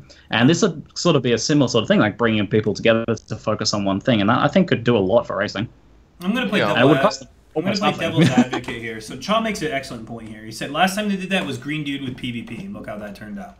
So it really depends on who they get involved. I mean, the Scion reveal was pretty freaking epic. I'll give you that, Ziggy. It was pretty goddamn epic. So incomparable, though. What does that? You can't just slice that in there. Let me just. Sure, you can. Look at KD. You can't just like put that in there without letting us comment on it.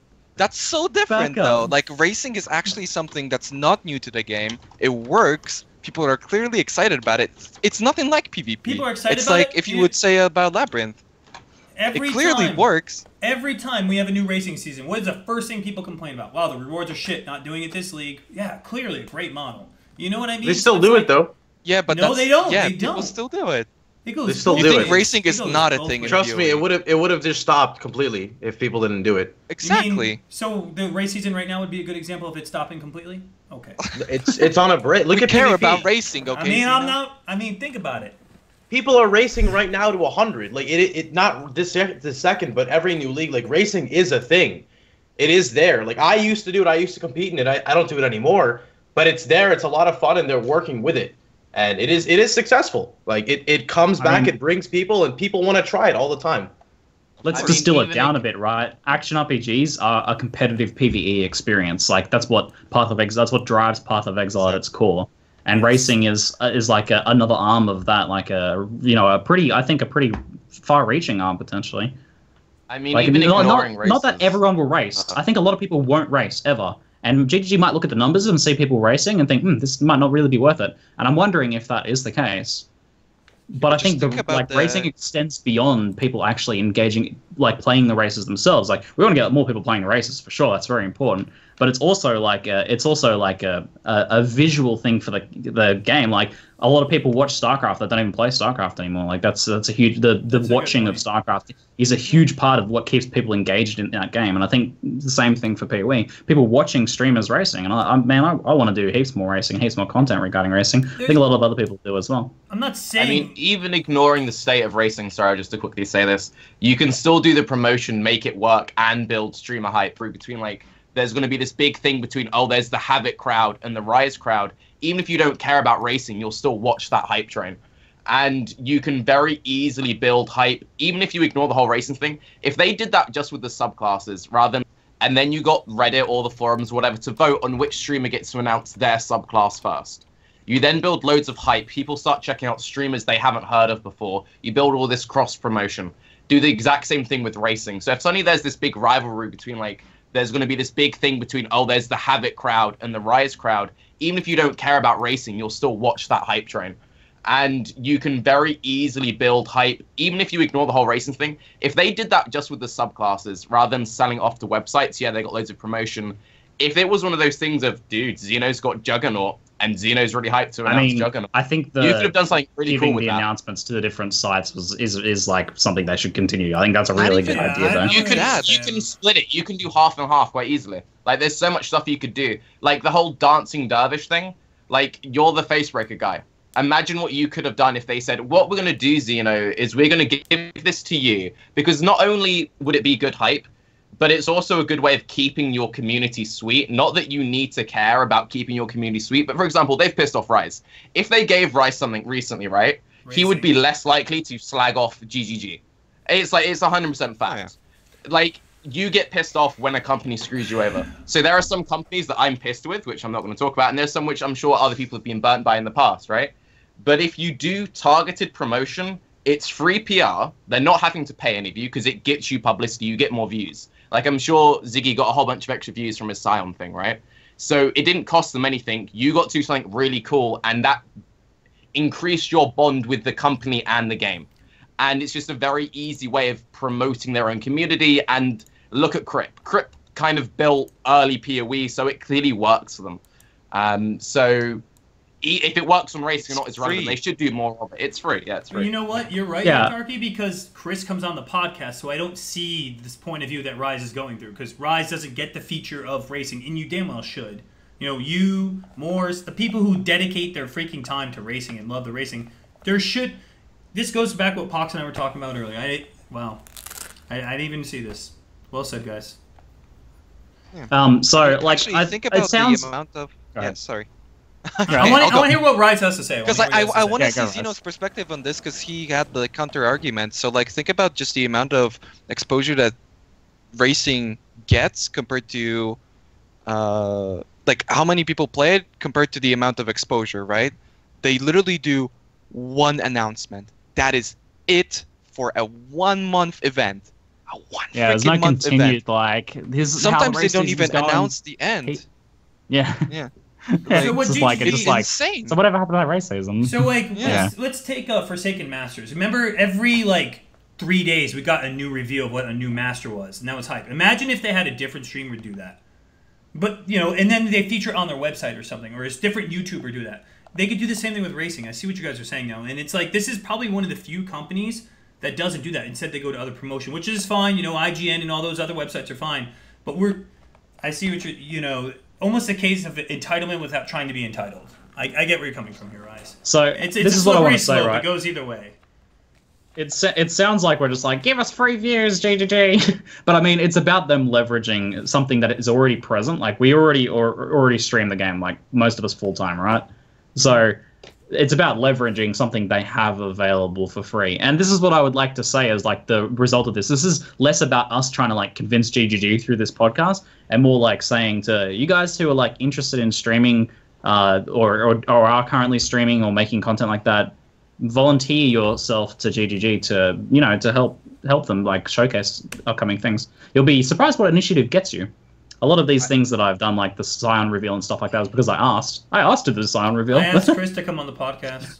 I just ask. I think we're missing... asking. Maybe Rise, go freaking send a mail. I will talk to Chris for you if you want. Go ask. When it comes to racing, nothing works. I'll be honest. Like, my PJ Salt. Come on, Rise. Look. Don't bitch out. Go ask him. No. I think a great comment was posted on Reddit that competitive racers are really a dying breed. They are. There's like so much less competition now than there was before. There's literally almost nobody posting any feedback. And there's people like Throz that we all know, and a lot of people respect him. He never got literally any response from any of them. And sure, he's not a public person, but people know him. He should at least get a response. JSTQ, another guy that's huge in the racing community. Zero response from them ever. He made a website, he reached out to them, he did all these things. Nothing. Have you tried, though? Have you tried? Oh, yeah. You've sent them personally a message saying, I would like to feature something. Yeah, to Chris and Bex, yeah. Oh, okay. Touche. I don't know, man. Well it just doesn't work. Touche. I'll be honest. I mean, I think they might be maybe more in other receptive aspects now it after does. the recent Here, no. response. Like, that's what I'm thinking, is like, it might be a good turning point with them. Especially, what I'm like, this is what I'm hoping, right? And what I'm thinking... is that this like delaying of the season, because they didn't want to just keep grinding people down with just another regular season. Like you're saying how people like Throz and stuff are leaving, it's because over time they're just getting more and more like disenchanted with the whole idea, because there wasn't really much improving. It was just kind of the same thing, like a little bit, the same thing. So I think maybe like GG's like, we don't even want to do the same thing here. We're gonna like focus on this other thing we're working on, and we bring back the next season with some like major improvements that builds up hype, because that's what you need, right? Like if you just have this, like if the game was just running normally, there was no like leagues or anything like that, there'd be no peaks of hype. And I think racing might need that peak of hype. So now might be a good time for GGG. They might be a lot more receptive to, we're working on this next season. We want to get some people involved and, showcase some of the thing that's going to be in it. See what potential there is there. Because I'm going to be honest, if I had to be really honest, I don't know. I don't know how much potential racing has. I feel like it has a lot of potential, and I think that it's going to be really important for the game's future. But I don't know. Maybe it doesn't really have that much reach. Maybe it just won't work. But there's so many games that people put out that by all rights should do really well, but they just never succeed. So I mean, racing could be the same thing. But for that point, it will build buzz. Why did we used to watch Crip? Everyone used to watch Crip and they used to watch him do the races. People used to watch these guys because they were invested in the personality. So racing doesn't need to get big. People are invested in the streamers in this call, some more than others, right? So if RaizQT is really passionate about racing, people watch just because he races. I've watched some of his I'm going to put a thing on YouTube of me doing a practice run. I don't race him, but I'll watch that because I'm invested in the personality. So they don't really need to put that much into racing to make a buzz out of it, But it's not just a racing thing. There's the dude, I've forgotten his name, which ruins my point. Well, actually, no, it doesn't. It improves my point. The guy on Reddit every day who posts the lab layouts. There's one dude... All missing a very simple... I want to hear it. Pohx hasn't talked. Let's just give him a soapbox. I think we're missing a very simple point here, which I think a lot of people don't really understand. He's been waiting. All right. No. This is real. All right. This is real? Okay. Whatever happened to just having fun? All right. Who here anyone right here, would you guys willingly help GGG for no money, just if it takes a little bit of your time to promote? Simple point here, which I think a lot of people don't really understand. He's been waiting. All right. No. This is real. All right. This is real? Okay. Whatever happened to just having fun? All right. Who here anyone right here, would you guys willingly help GGG for no money, just if it takes a little bit of your time to promote something you like and it's fun? To host a community event? Of course, yeah. It's why do we podcast? However you look at it, we're all here now doing that. Even if they don't pay us, it's exposure. I want everyone to mute their mic but Pohx. Right? Everyone just mute their mic but Pohx. But look, please. All right, I would gladly, and again, I don't do crazy editing and stuff, but I will gladly get all the information, just tell people, hey, we're going to be doing this from this time to this time, and they don't even have to do anything. Just a slight thing to have GGG back you up. It requires nothing. It's advertising through streamers because we want to do it. We all want, that's why we're here right now. We want to grow the community. We want to change things. But it's for fun. We're all doing it for fun. Take money aside, take promotion aside, take all of this. Hosting community events is something very simply that can be done just through streamers. And then we can just ask GGG to get their back on it as well. You're just a filthy fun sellout, aren't you? I'm just saying, How dare you not work for the $sign? It's still working for the dollars, man.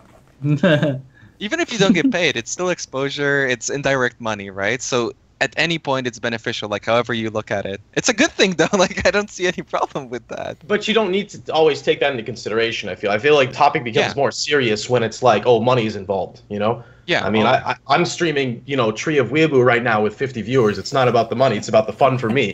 So I'm just saying, a lot of people do enjoy doing things for fun, so... Did you get your level 100 body pill yet? Just wondering. I'm seeing, jeez. I'm seeing a lot of people in chat saying that it's not advertising because we're not reaching new people. I mean, there are new people tuning into my stream, new to PoE every day. That happens. But you're right. Streamers don't interact with new people too much, especially for a game like Path of Exile.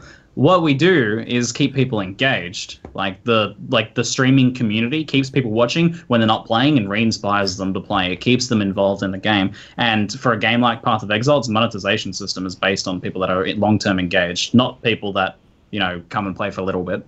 It's that engagement is just as important as attracting new people, having people stay around for a long time and spending that money. Also, it's a game where probably about 90% of us learn how to play because we watch someone else. It's not a game that you learn by yourself. I first tried the game and I rage quit, and I came back after watching Crip for a month, and then I was like, okay, I understand the game now.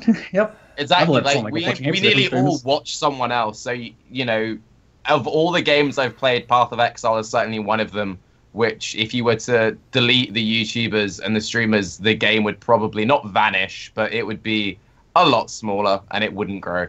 So you're saying in the current state.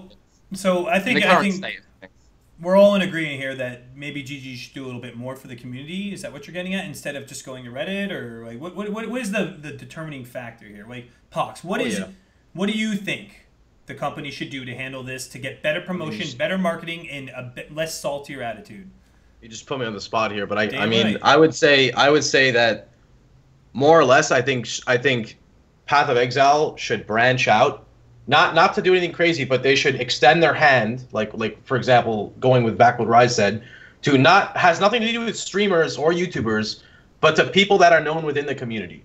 Yeah. Because those are the people that are streamers and YouTubers. Yes, exactly. Like that Reddit dude I was talking about earlier. Right. Because they're the ones that are they're already dedicating the time. Like they're already putting in the work for it. Why not just see if you can? And if they don't want to do it, they'll say no. You know, there's nothing wrong with just an ask. I mean, think of it like this, and I know this might trigger some people in the chat, but as a streamer and a YouTuber, I have a business email set up. I get supporter packs through different games I've never even heard of, Steam, random stuff I've never even seen before, all the time, whether it's spam, whether it's legit.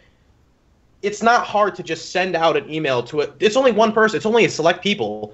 You know, not every single person that plays the game is avid in the community. It's like always there. So I don't think there's anything wrong with just talking to them.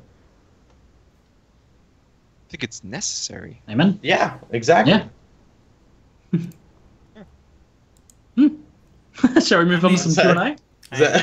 That's it. No argument. No. I think you said it. Actually, what I think about your comment, just to play devil's advocate here, Pohx, I think they should rebalance the map system. Cap. All right, let's go. Next comment. Shall we hit some Q&A? If you guys like to post questions in chat, at ZiggyD Live and followed by your question. Go for it. All right, first up we have Peter4. How does everyone feel about the idea of Kadir Bro staying in the game permanently if that did happen? I'm going to direct this towards Raiz first. Oh, wow. Here we go. For this state of the game, I think it's good. I think, well, it's good for right now. I don't know how this would act because actually that is something interesting that I think you talked about earlier, Ziggy, where like with a new economy in Perandus, we really will get to see how abusable it is and how it actually affects it because the players will already know these things. So it'll indicate greatly like in the future how something like that would affect it. But at the same time, they did say that they're not going to put it in the game, so... but yeah, personally, I think it's a good idea for the current meta for this league, but generally it shouldn't really be in the game. And I don't like it all that much. Taki? Sure. I think so like I was probably one of the first people to go try hard when it came to farming Kadiro. Like day 4, I had my roots set, which most people went on to take the roots. So one thing I do actually really like about this league, and it's something that people have asked for a long time, is I kind of got to experience loot tables, which wasn't gated by its 0. Because it was like doing boss runs. Because it was, this is my route, I farm my route. And that gameplay was really fun. Yeah, so that aspect of Kadiro, I really like. And I would like that aspect to return in some form, just not associated with Kadiro. Because I do think that he has some long-term issues when it comes to the way the game plays. You can do fun things with solo self-found. The way I did solo self-found was I made a super generic tree and I said I'm going to farm Solaris and I'm going to remake my build around the first item he gave me. I ended up playing Terran Shiver Champion Freeze Pulse. It was awful, but that was like a fun, unique thing, which was a one-off. But yeah, I want that gameplay, but in a different mechanic. I mean, it's so exploitable. It's so exploitable. Yeah, but we talked about how like difficult it is for new players to access the game, and this is really, and how you have to Google and watch streamers. This is something where, you know, you see something on a Kadiro, you can't even buy it, but you see that and you're like, oh, I could maybe do this with this or that, or they don't have to start Googling. So it is something that introduces items to players and really makes them think without having to Google stuff or watch streamers. So for a new player, and also obviously people have more access to things. So for new players, I think it's really good. For casual players, it's really good. It just will really punish everyone in the long run. Yeah. I could personally see Perandus being in the core game, and that would be not the worst thing to happen. But I think that the impacts of Perandus could be emulated by another mechanic, perhaps to a slightly less extent or something like that, to a changed extent. And it sounds like with the next league, they want to make the next league really rewarding as well, but a bit less so than Perandus maybe. And I mean, if it emulates the impacts on the economy a bit, so where it is still quite good. Apart from that, what Ryan said was a pretty good point about it introducing items to new players. I kind of like that, but you know, there's other ways that could emulate those sorts of impacts. So it doesn't necessarily have to be Kadiro, I guess, is my point. Yeah. I like that completely idea. agree. I think the idea of previewing items that are out of your reach is very cool because, as you said, it builds something to strive towards. Because ideally, if you look at something, not everything, and this brings me up into a topic, but not everything you see matches the coin value. But that's because of the economy. It's because it's been out for so long. But I do think that if you're going to introduce it that way, and this is kind of a long stretch, they might have to put something for legacy items if they do that. Because to a new player, if they see a Barracks or Spite for 8,000, you're like, why? What? I just saw Voltaxic for 3K. What? Does that make sense? So I feel like if that is a way to introduce it to new players, it does need to be fine-tuned. Obviously, the Kadiro rates and everything would have to be adjusted as well. All right, this has been a long enough discussion on something that we've discussed a million times. Let's go to the next question. All right. This BP, I think it's this BP. What are your thoughts on the idea of new Val skills and threshold gems? Is it the time for new skills, or is there enough variety? They haven't really revisited the Val skill concept, have they? You mind if I touch this one up? So yeah, threshold jewels should just be something that's incorporated on the main skill. Like, there's no reason Fireball can't have that already. I mean, in some cases, I think I agree with Fireball 100%, because the Fireball needs that to be viable, basically, and that's like, uninteresting. Rallying Cry is very... But interesting thresholds that change it, I think, are good. All right, so, and then other things, I don't know, like, what was the other part of the question? Threshold jewels, what was the other part? And Val skills. Val skills. Val skills are like a very, very dangerous road to go down, because we've seen Show of Corruption. Once Show of Corruption came out in Sacrificial Harvest, it's very hard to tune those things. Val Spark was a monster for a year. You could still see Val Ice Nova. Val Spark's still good. And the patch notes literally said we have nerfed Val Spark in nearly every way imaginable. And it's still strong. So Val skills are very slippery. So like Val Haste is like used in almost every build late game. Increased Duration is the strongest support gem because of things like Val Haste. Is it a bad thing though?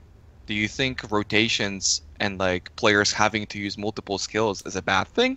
I feel like everyone using Vol Haste in their build is a good thing as long as there's other abilities that they can use. The thing is, Val skills are very hard to balance. That's the thing. It's like once it comes out, it's either going to be insanely overpowered or it's going to be complete crap. Like Val. Well, that's every skill, to be honest. I don't think so. Not really. Yeah, that's like any new mechanic could be potentially Ice Crash. Awesome or terrible. Ice Crash is right in the middle of the pack. It's solid. It's not OP. It's not sucky. You know what I mean? Val skills are either going to be like, you can make an entire build around it. I mean, like, crazy. what about like Val Lightning Strike, right? Yeah, they're good. They're decent, right? They see some use, but not on every. Was abused for over a year, Rise, until they nerfed it. Yeah, it was a bit crazy. Used. It was used in every spellcaster build when Cloak of Defiance was the only thing you ever talked about. Every build Stormcloak was? Yes! You're the guy who freaking made that thing used by everybody. What are you talking about, Rise? There wasn't a build everyone kept on using Vol Haste. But that's exactly what I'm saying. It's either going to be like, whoa, this is OP, or it's going to be Val Glacial Hammer or Val Lightning Warp. It's very hard to balance that. Well, Lightning Warp is really good. You just PK players with it. Just haven't explored that portion of the game yet. I mean, when it comes to threshold jewels, I feel like they should just do them right, because I don't feel like we've actually had threshold jewels. We had this shitty beta test. Just do it with better. Like these. Well, I mean, they could make the old ones usable before they added new ones.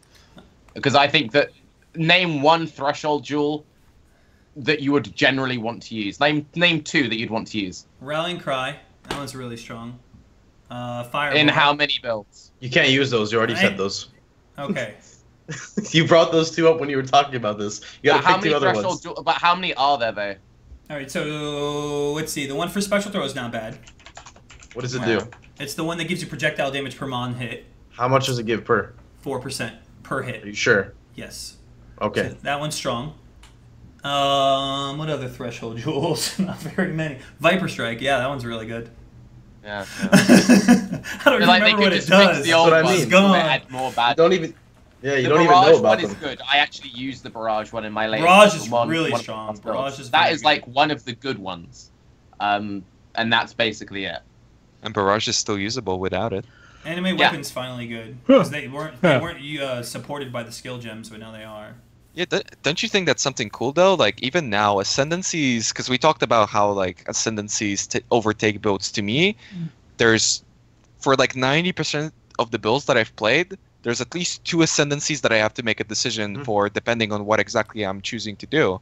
Like Wouldn't that. Threshold Jewels would be a cool idea of adding a third option? Because it's based off of the pathing on the skill tree, so it will only work in some instances. So they can make it really interesting, and I feel like they've been doing a good job. It's just they need to push it a little bit more, Needs a little bit more effort, but I like the idea. I feel like if they tuned it like static electricity, that would be good. So that they ramped up in ability rather than you need X many to work. Because currently you have that thing of you need at least like 5 things allocated to make them work. I mean, Whereas it would be a threshold then. No, but it kind of would be, because there'd be like breakpoints. So, for example, at 20 decks, you gain 1 projectile. At 30 decks, you gain 2 projectiles. So that you might use one while leveling, because while leveling, you very rarely have good jewels. So if you have the option of I could like use the fireball jewel while leveling, then sub it out for something else, you have a decision there. There's a thought process, rather than I only use one of these.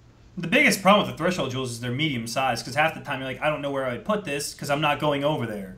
They're medium radius, so you're like, oh, there's the only one spot I could put that one gem. So, I want to bring up a really good point, because I never got to chime in on the threshold jewels, but I like Rise's idea, but I think that almost all, not all of them, but I think almost all threshold jewels should be reworked to the point of where your build is based, not fully based around it, but is semi-based around the positioning of your threshold jewel. Because now you have the option of choosing between what ascendancy classes you want. You pick your ascendancy class. You have to see where your jewel placement is if you want to play that alternate route. And jewels are already successful. Not threshold jewels, but jewels themselves. I mean, it's build enabling to the extent of you can add in what you're missing. So jewels are already sought out for. I think this would be a cool addition in the future, obviously, if they did something like that. Rather than releasing new overpower. Oh, here's a new skill you play. Okay, 1 shot. All right, good. Next league done. So, Bladefall, boys. Except it's still going into this league. I still can't get over how accurate the title is of this podcast. Like, this is the first time the title actually was serious business. Like, usually it's like a joke or a meme. Who doesn't want to play old school skills? Like, who doesn't want to make an insane clear speed build out of Fireball and make it legit? Like, old school Fireball. You know, like when you first start up a game, you're like, oh man, what do I get? Fire, Ice, and Lightning, those basic skills. Yeah. But there's no need to use them, because you're just being a hipster if you use them. You know, there's people that are doing like Avatar of Fire, Freeze Pulse with Sire of Shards, and you just like, why can't I just play the regular one, man? Like, and you get penalized so hard. So I think that would be a really cool thing into the future for them to work on, because I think Jules is a very good direction to take the game. Pohx just said Spark is bad. Confirmed. Okay, not Spark. Not Spark.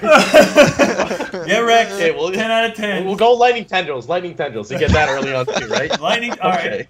Okay.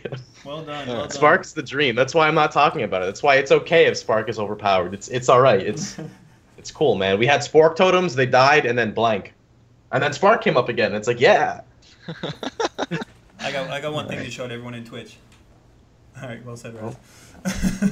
Ziggy, next question. Do you make that face again? One more time. All right. Karo asks, can melee be ever as good as like ranged characters without nerfing range to oblivion or changing the game mechanics or the tree completely? Sure. Yes, Aura's Flicker Strike. Yeah. Earthquake, pretty bad skill. All right, next question. You say that every podcast. All right, next question.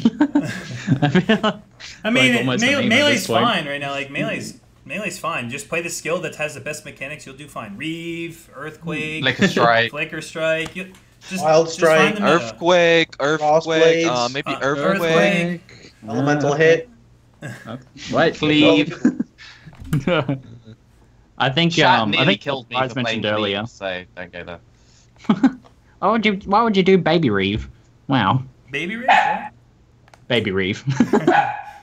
That dog does not like you I like what saying Rise that. mentioned earlier about making a high demand for single target skill and allowing melee to specialize in that. I feel like that's the sort of changes I'd like to see that would promote more melee, at least in parties, right? In party situations. In solo, you have to. And that's kind of the thing that holds it back. I think is that you need to have good enough single target to be able to kill bosses solo, whether you play spellcaster, ranged, or melee, right? I just think maybe like the point at which they excel should be greater or in high demand, maybe. Sorry about the barking. No, we're really mad. Yeah, I agree.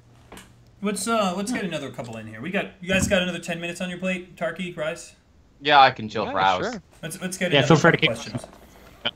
Does 3. So I think your perception of the game is very different from the majority of players that don't have access to the game you have. The majority of players never trade and don't buy stuff. They also never get enough mats to craft stuff, so the game is very different for them. How do you handle extreme differences in players? All right, That's my the question to that isn't guy it? is, where is he getting that statistic from? That's my question to you, sir. Because who knows? He could be Didn't basing it on Chris like say the something? majority of players never beat Brutus or something, right? Like Yeah, most but accounts have didn't never Chris beaten say Brutus something? and stuff like that. Yeah, like On I the want last to. podcast about this? Like more people are trading now than ever. I feel since the premium stash tab enabler, like more people are trading more now than ever. Actually, that is true, but I've also noticed on the flip side, it kind of conflicts because they both came in at the same time. With Perandus out, it is the easiest time. It is the most efficient way to do a self-found way. But at the same time, on the flip side, with the the trading thing in your bank coming out, it's also one of the easiest times to trade. So I think people have definitely taken a hit down the middle of what they want to do. I mean, this ties into another question here, Brambird's question about some sort of tips and tutorials while in the game or downloading still the game, that sort of things. I think like there's nothing that tells you can sell things in your stash tabs, right? You have to like accidentally right click a premium stash tab after having purchased in the first place. I don't even think is it even updated in the description yet that you can trade using No, premium I tabs? don't think it says in the I think shop the in-game either. store even doesn't even say it. So like there's no knowledge there for like a new player to discover, how the trading mechanics works. The first thing they're likely to discover is when they press enter and see a little button for trade chat. That's like the first thing they're going to see. And yeah. I don't think Path of Exile is a game that needs a lot of tutorials, in-game tutorials. Like external stuff is good for a lot of modern gaming, but and I think also I love that a lot of stuff you discover just through playing the game in Path of Exile. That's like a big draw for the game, for me personally at least. Like Hillock teaches you how to use Flask. He teaches you how to manage his Flask, otherwise you get messed up by him, right? But at the same time, that like stuff like UI elements and core game mechanics, stuff like that. That's stuff that I think needs some better descriptions in the game. And part of what we're talking about, overhaul for new players would include that. I think If they make tutorials for everything, that pretty much puts us out of a job. Whenever you get a new viewer and you sell them on, no, this is actually how damage taken works. It's a multiplier that's added with itself. They're like, really? And you explain that to them, they're like, wow. But if there's a tutorial from ZiggyD, that does kind of put us out of a job. The more tutorials Well, not the company... necessarily. Sure, I think I can Doesn't adapt. put I me out of a mean- job. Like, Do you think people read on the internet? yeah. One of the best things I've ever Yeah. seen was I downloaded a game called Smite, and while I was downloading Smite, like in the downloader, they had a series of videos which just linked you off to X thing and blah blah blah blah blah. So if they did have a thing that when you're downloading PoE, it has just PoE wiki, maybe one or two Twitch guys, one or two YouTube guys. It was like most people don't know that the wiki exists if they've ever played the game before, and everything's in the wiki. So I don't know, just link the wiki linking to somewhere. community resources. It could the link installer. to It's not even Ziggy in-game. has, Ziggy has a really good thing. It could actually link to Ziggy's survival guide that something like that. explains how to deal I'll have to stuff for finish it. 30 minutes on Twilight Strand. That's where I send everybody. Oh boy. I think that's like the first suggestion I always give to new people. Just go to the wiki, just read it. If you want to get good, read the wiki. I saw him type Twilight Strand ZiggyD. Yeah. Pops up. For real? That was a good video, Ziggy. It does. I don't know. Let's find out. And PoE Okay. trade. PoE wiki, PoE trade. Those should be the two things that should be there. Yeah, you have no way of knowing PoE trade know- exists until someone else tells you about it. A little bit sidebar. PoE.trade. Without that guy, I don't even know his name. Do you know the man who runs PoE.trade, Ziggy? Anybody here know his actual name? He's basically Batman. All right. So that person if there's anyone that's community involvement that should feel entitled, it's that man. That dude is single-handedly. I think he does work with GG a lot, though. Yeah, he does, but I mean, like, without Peewee.trade or XYZ, whatever you want to call it, acquisition, we would be so screwed. Like, that is seriously the glue of Path of Exile. I mean, if that dude ever gets hit by a bus, I think Peewee would die for like a straight week. If something ever happened to him and it's just no one announced it because something got like dropped off, you know. So Jesus. XYZ. I mean, D3 guys, next time your launches come out, hunt down that guy, man. You know. I mean, when Peewee trade goes down for a couple hours, people freak out, man. Yeah. Like, chat, that's all you hear for an hour. Why is Peewee.trade down?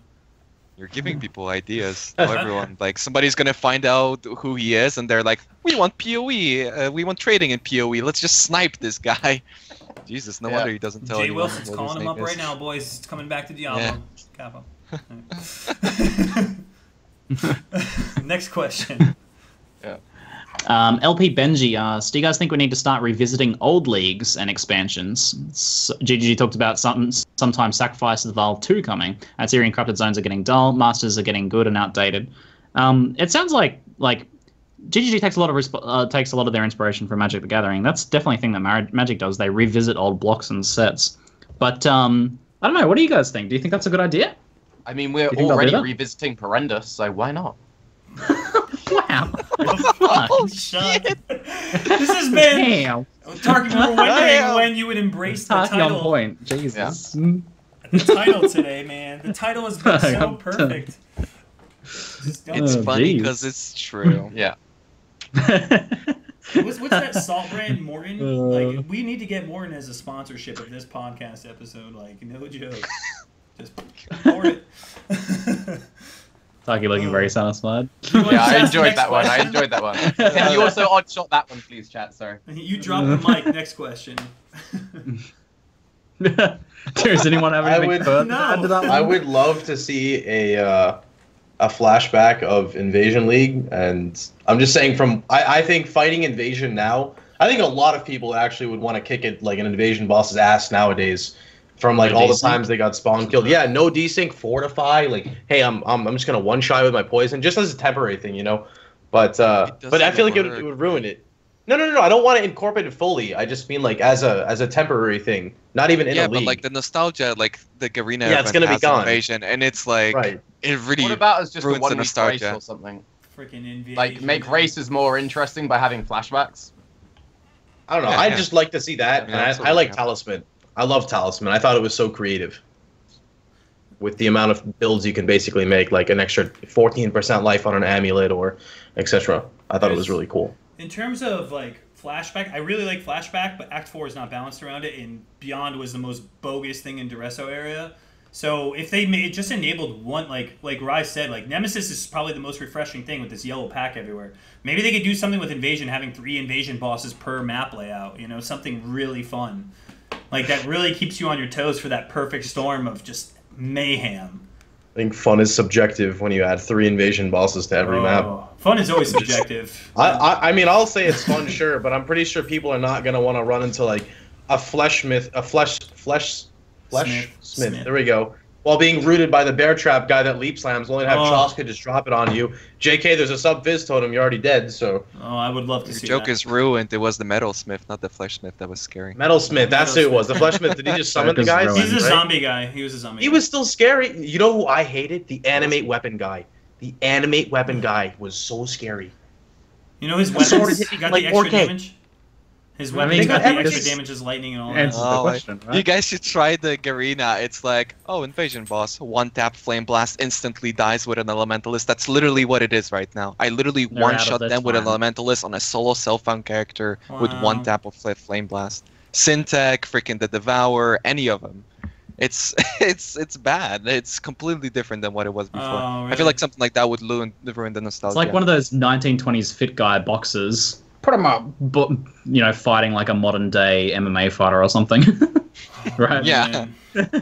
I think Syntac It's is my like, least favorite invasion You look good boss. back in your day. Unless we're talking about the thing like vanilla servers where people talk about literally making the league exactly like it was, like all the quality of life, everything is gone. It's exactly invasion. Oh, And even that like might- a, We just like a remove pristine server. with or desync. You know what's actually really fun? Said exactly like it. You know what's really fun? Warband balance. Generals. Warband Generals are actually a lot of fun, and it's a shame we really didn't get to play with them much in hardcore at all. Really, we got to see them in flashback, and Warband Generals you never saw when they were actually in the core of the game, or not the core of the game, but during Warband's League. Those generals are actually pretty challenging and pretty freaking fun, and they're tanky. I'd love to see that stuff again. I think it would be better in the game right now than when it actually came out. Yes, exactly. Would make You can. there's- Warbands would actually be A lot of much it would better work now. better now. Yeah. There'd Which is still be a interesting. very big difference. Like I don't know if that difference between like the blue and the rare mobs compared to this wouldn't be too big, so that it would like limit build diversity depending on how many of them would spawn. It might still be too big. That Here's the chaos thing, would right? be And down.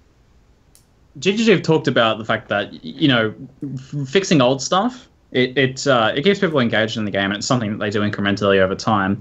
But to like go back and like, and I suspect this is why they haven't like added Vile skills and, you know, gone back and done a lot of work on the older League mechanics, is because it doesn't really, it doesn't sell. Like you can't send that information that we're fixing old stuff back like to a journalist or something like that. You can't send it to you know, one of the major sites, and they won't publish that. Like, that's not news. Yeah.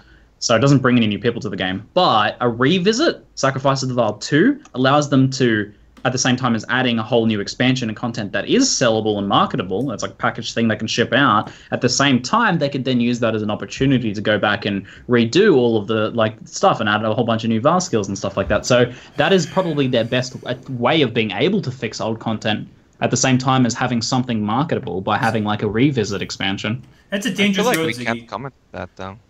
It's a dangerous road because look at World of Warcraft. They have rinse and repeat the same bosses how many times now, and people are just tired of it. If they make a new Utsiri or the new big bad that sacrifices the Vow, it's got to be good. World of Warcraft has beat that market down already. I have to admit, I would But prefer people new want stuff. vanilla. I mean, I would prefer new stuff and then the other stuff to be fixed, but I just think that's not feasible though. Like, I don't think they will be able to work a lot on the old stuff because it doesn't sell. Out of interest, how many of you guys want them to cut a difficulty? Because I keep complaining about the amount of difficulties right now. I just want them to delete Cruel or something. Because I kind of worry that GGG, because they see this whole we have this 10-act life cycle plan. If you think about let's say that they announced every 6 months they had a new act. In 5 years' time we'll get the finished game. I mean, could they just delete Cruel? That'd be cool. So Tarky, it makes a good point. So right now in the current state of the game, I think they're going to delete Cruel because if you look at it, the Scion gets absolutely nothing by completing normal Labyrinth, while every other class gets a 2-pointer. If they get rid of Cruel and they give you 3 points for the first Labyrinth you do, the Scion gets an Ascendancy point, and the other class gets just a 1-pointer and a 2-point. You know what I mean? So the game, I think, is already kind of set up so that when they do remove Cruel, it doesn't hurt the whole Ascendancy thing. Because now the Scion, if you do normal difficulty, you get your 3 points, and then when you do Merciless, you get your next 3 point. And it would make perfect sense. Interesting theory, Zeno. Interesting I theory. like Cruel, man. I think Cruel is my favorite. Okay, delete normal. Delete normal. We can start in Cruel. How does That's that cool. sound? See, because normal, you put on the tabula rasa at level 1, you're like, I'm not even high enough level to use my links yet. So you can't even. So you get to Act 2, and you're like, all right, my build's starting. My mana cost is so high, man. Gotta get Elrion jewelry, and then you start going, and then you clear, and then you have all your links, and you're like, all right, Cruel. And then by the time you make the Merciless, you're like, Dried Lake's coming up, man. That Dried Lake's coming up. I'm so over Dried Let me just wait in Cruel a little bit longer. I don't want to go to Dried Lake yet. And you just feel like such a powerhouse. I don't know, man. I say they just get rid of everything. Just have Cruel. Just Cruel to 100, man. I mean, one thing which would be nice is if they got rid of a difficulty, they made the whole game generally harder with a more consistent curve. It would bring back farming in act by act. You're in Act 1 old school. We're gonna farm Ledge for a bit. Oh, we're gonna go farm Fellshrine for a bit. Oh, we're gonna farm the start of Act 3 for a bit. If they were to remove a difficulty, make the game generally harder, it would be more approachable for new players because you'd get used to a difficulty curve, even though the game would be consistently harder. And it would remove the I only do Dried Lake, because there'd be more diversity in where you farm. I envision like a scenario where we have an endless ledge style setup where there's just one difficulty and then there's like the scaling penalties happen at certain act transitions or something like that. But that would require a few more acts, I think, before you could do something like what you're talking about as well, Tarky. That would have to happen alongside of that sort of change, I feel. I'm fairly certain Cruel is going to go. We have 4.5 acts right now in the game, and that is so fatiguing for players. I mean, by the time you finish with normal difficulty as an average player, you're like, what the hell? Before, you would just have to kill Piety. And now we're stuck doing all of Act 3, 4, and now Trials and Labyrinth. It's like 4.5 acts. Something's going to need to happen soon before we're just like, all right, dude, I can't take this crap anymore. Like, the burnout is real. I mean, even if they just culled... Sorry, Pohx, continue. No, go on. You're onto something. I mean, I was going to say, like, the fact that there are still some parts of the game which just feel too long. Sewers feels too long. For some reason, Comb is 3 levels. Like, I don't understand when they went back and they culled and they made the game feel a lot smoother, but they're just random parts which drag.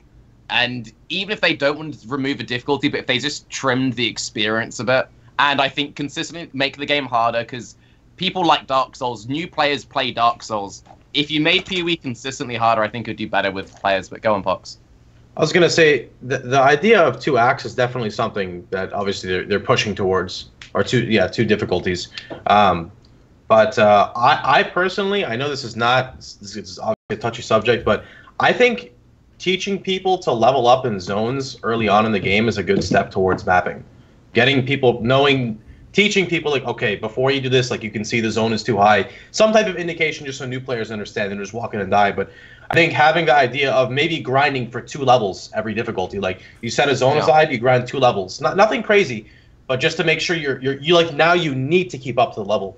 I don't think that's necessarily bad, because when you get to maps, that's the whole thing. It's literally leveling up, gearing up so you can do the next progression. There's no difficulty. It's just tiers. Bigger jumps in difficulty, like zone to zone, could have a really interesting impact on the game. Where if it was like, you know, the next zone is 2 levels higher, or something like that. Like, it might disrupt the flow of the game in some cases too much, though.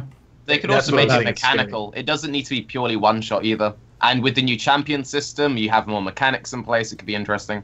I think the biggest short step is if you look at Harvest. You have these 3 random bosses, and then you go kill Malachi.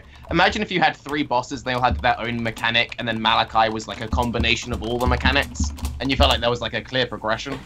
I feel like there's lots of small little changes like that, which would make the game just way more approachable without making it face roll. Because usually when you say make PoE approachable, people complain that you're ruining their fun. I feel like you can make it harder and more approachable, and farming is good. Pohx. Sorry. Kind of a side note, Comb 3 is seriously the Solaris 3 of closed beta.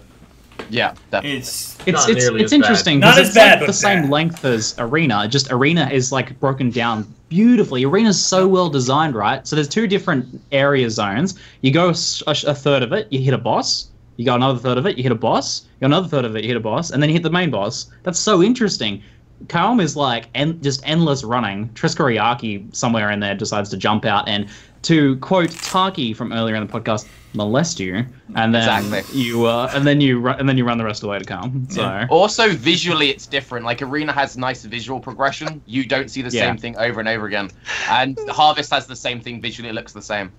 And you want diversity in your molestation. You know, you don't want the same thing over and over again. That's what they need to do. You gotta mix it up. You gotta mix it up. I'm sorry, guys. I'm actually sorry. All right, you need to put teriyaki sauce, the crazy whatever Rakengo, as the plateau boss. There's your fix, guys. There we go. I don't really have much of a comment, but I really like how this Q&A was like kind of not really salty. So you throw in this shit is not salty enough. You know what I fucking hate? And then like it just rolls. Dude, high salt, high blood pressure. Gotta exemplify it, man. What if take this, right? So this is strictly just to help new players. Say you introduce it so acts mean more, meaning like when you go to the new act, the monster level like jumps up by quite a bit, like say 5 levels from the previous one. But right before you click the portal, because you know there's always a door, a portal, or something to go to the next area, it just warns you and says, you know, the average level or the recommended level or the monster level is here. Something just simple and basic. So you look at your level, oh, it says 37, I'm 32. Maybe I should go back and level a bit. Like just something super simple, I feel. I feel like it'd be interesting to see how that plays out, but I think it's a pretty risky. I mean, it's a pretty risky change, right? Like, Just chop something. it could just really like screw up the flow. It could, you know, it can be immersion breaking. Not that immersion's something people care about too much in action RPGs, but still, it's and I mean, you'd have to have like a nice farming zone. Maybe that for some people wouldn't be that attractive an idea. Maybe that's just attractive to us. I don't know. It's really hard to call how that would play out. Don't we already have that, but just only with Act 4? Because currently we have that, but it's only in Act 4. Yeah, you need to farm to get through the latter part of Act 4. What do we, how come we never have, like, famine races? Like, you know, you think about it, like, going back to town for flasks or, like, logout macro. Once you do your logout macro, your flasks aren't filled. But I guess you could still go to the side area and fill them and then go back to where you were. But still, like, if there was, like, a race season where everything was famine, or a 2-week race where everything was famine, do you think that would be pretty hard? Do you think that would add the challenge to the game, Rise? Famine with, I don't know, like with what you're doing now, with another league incorporated in. Really don't know. I think it's an interesting mechanic, but it might be a little bit too tiring for players. Plus, like, it's tedious, I think, all the time.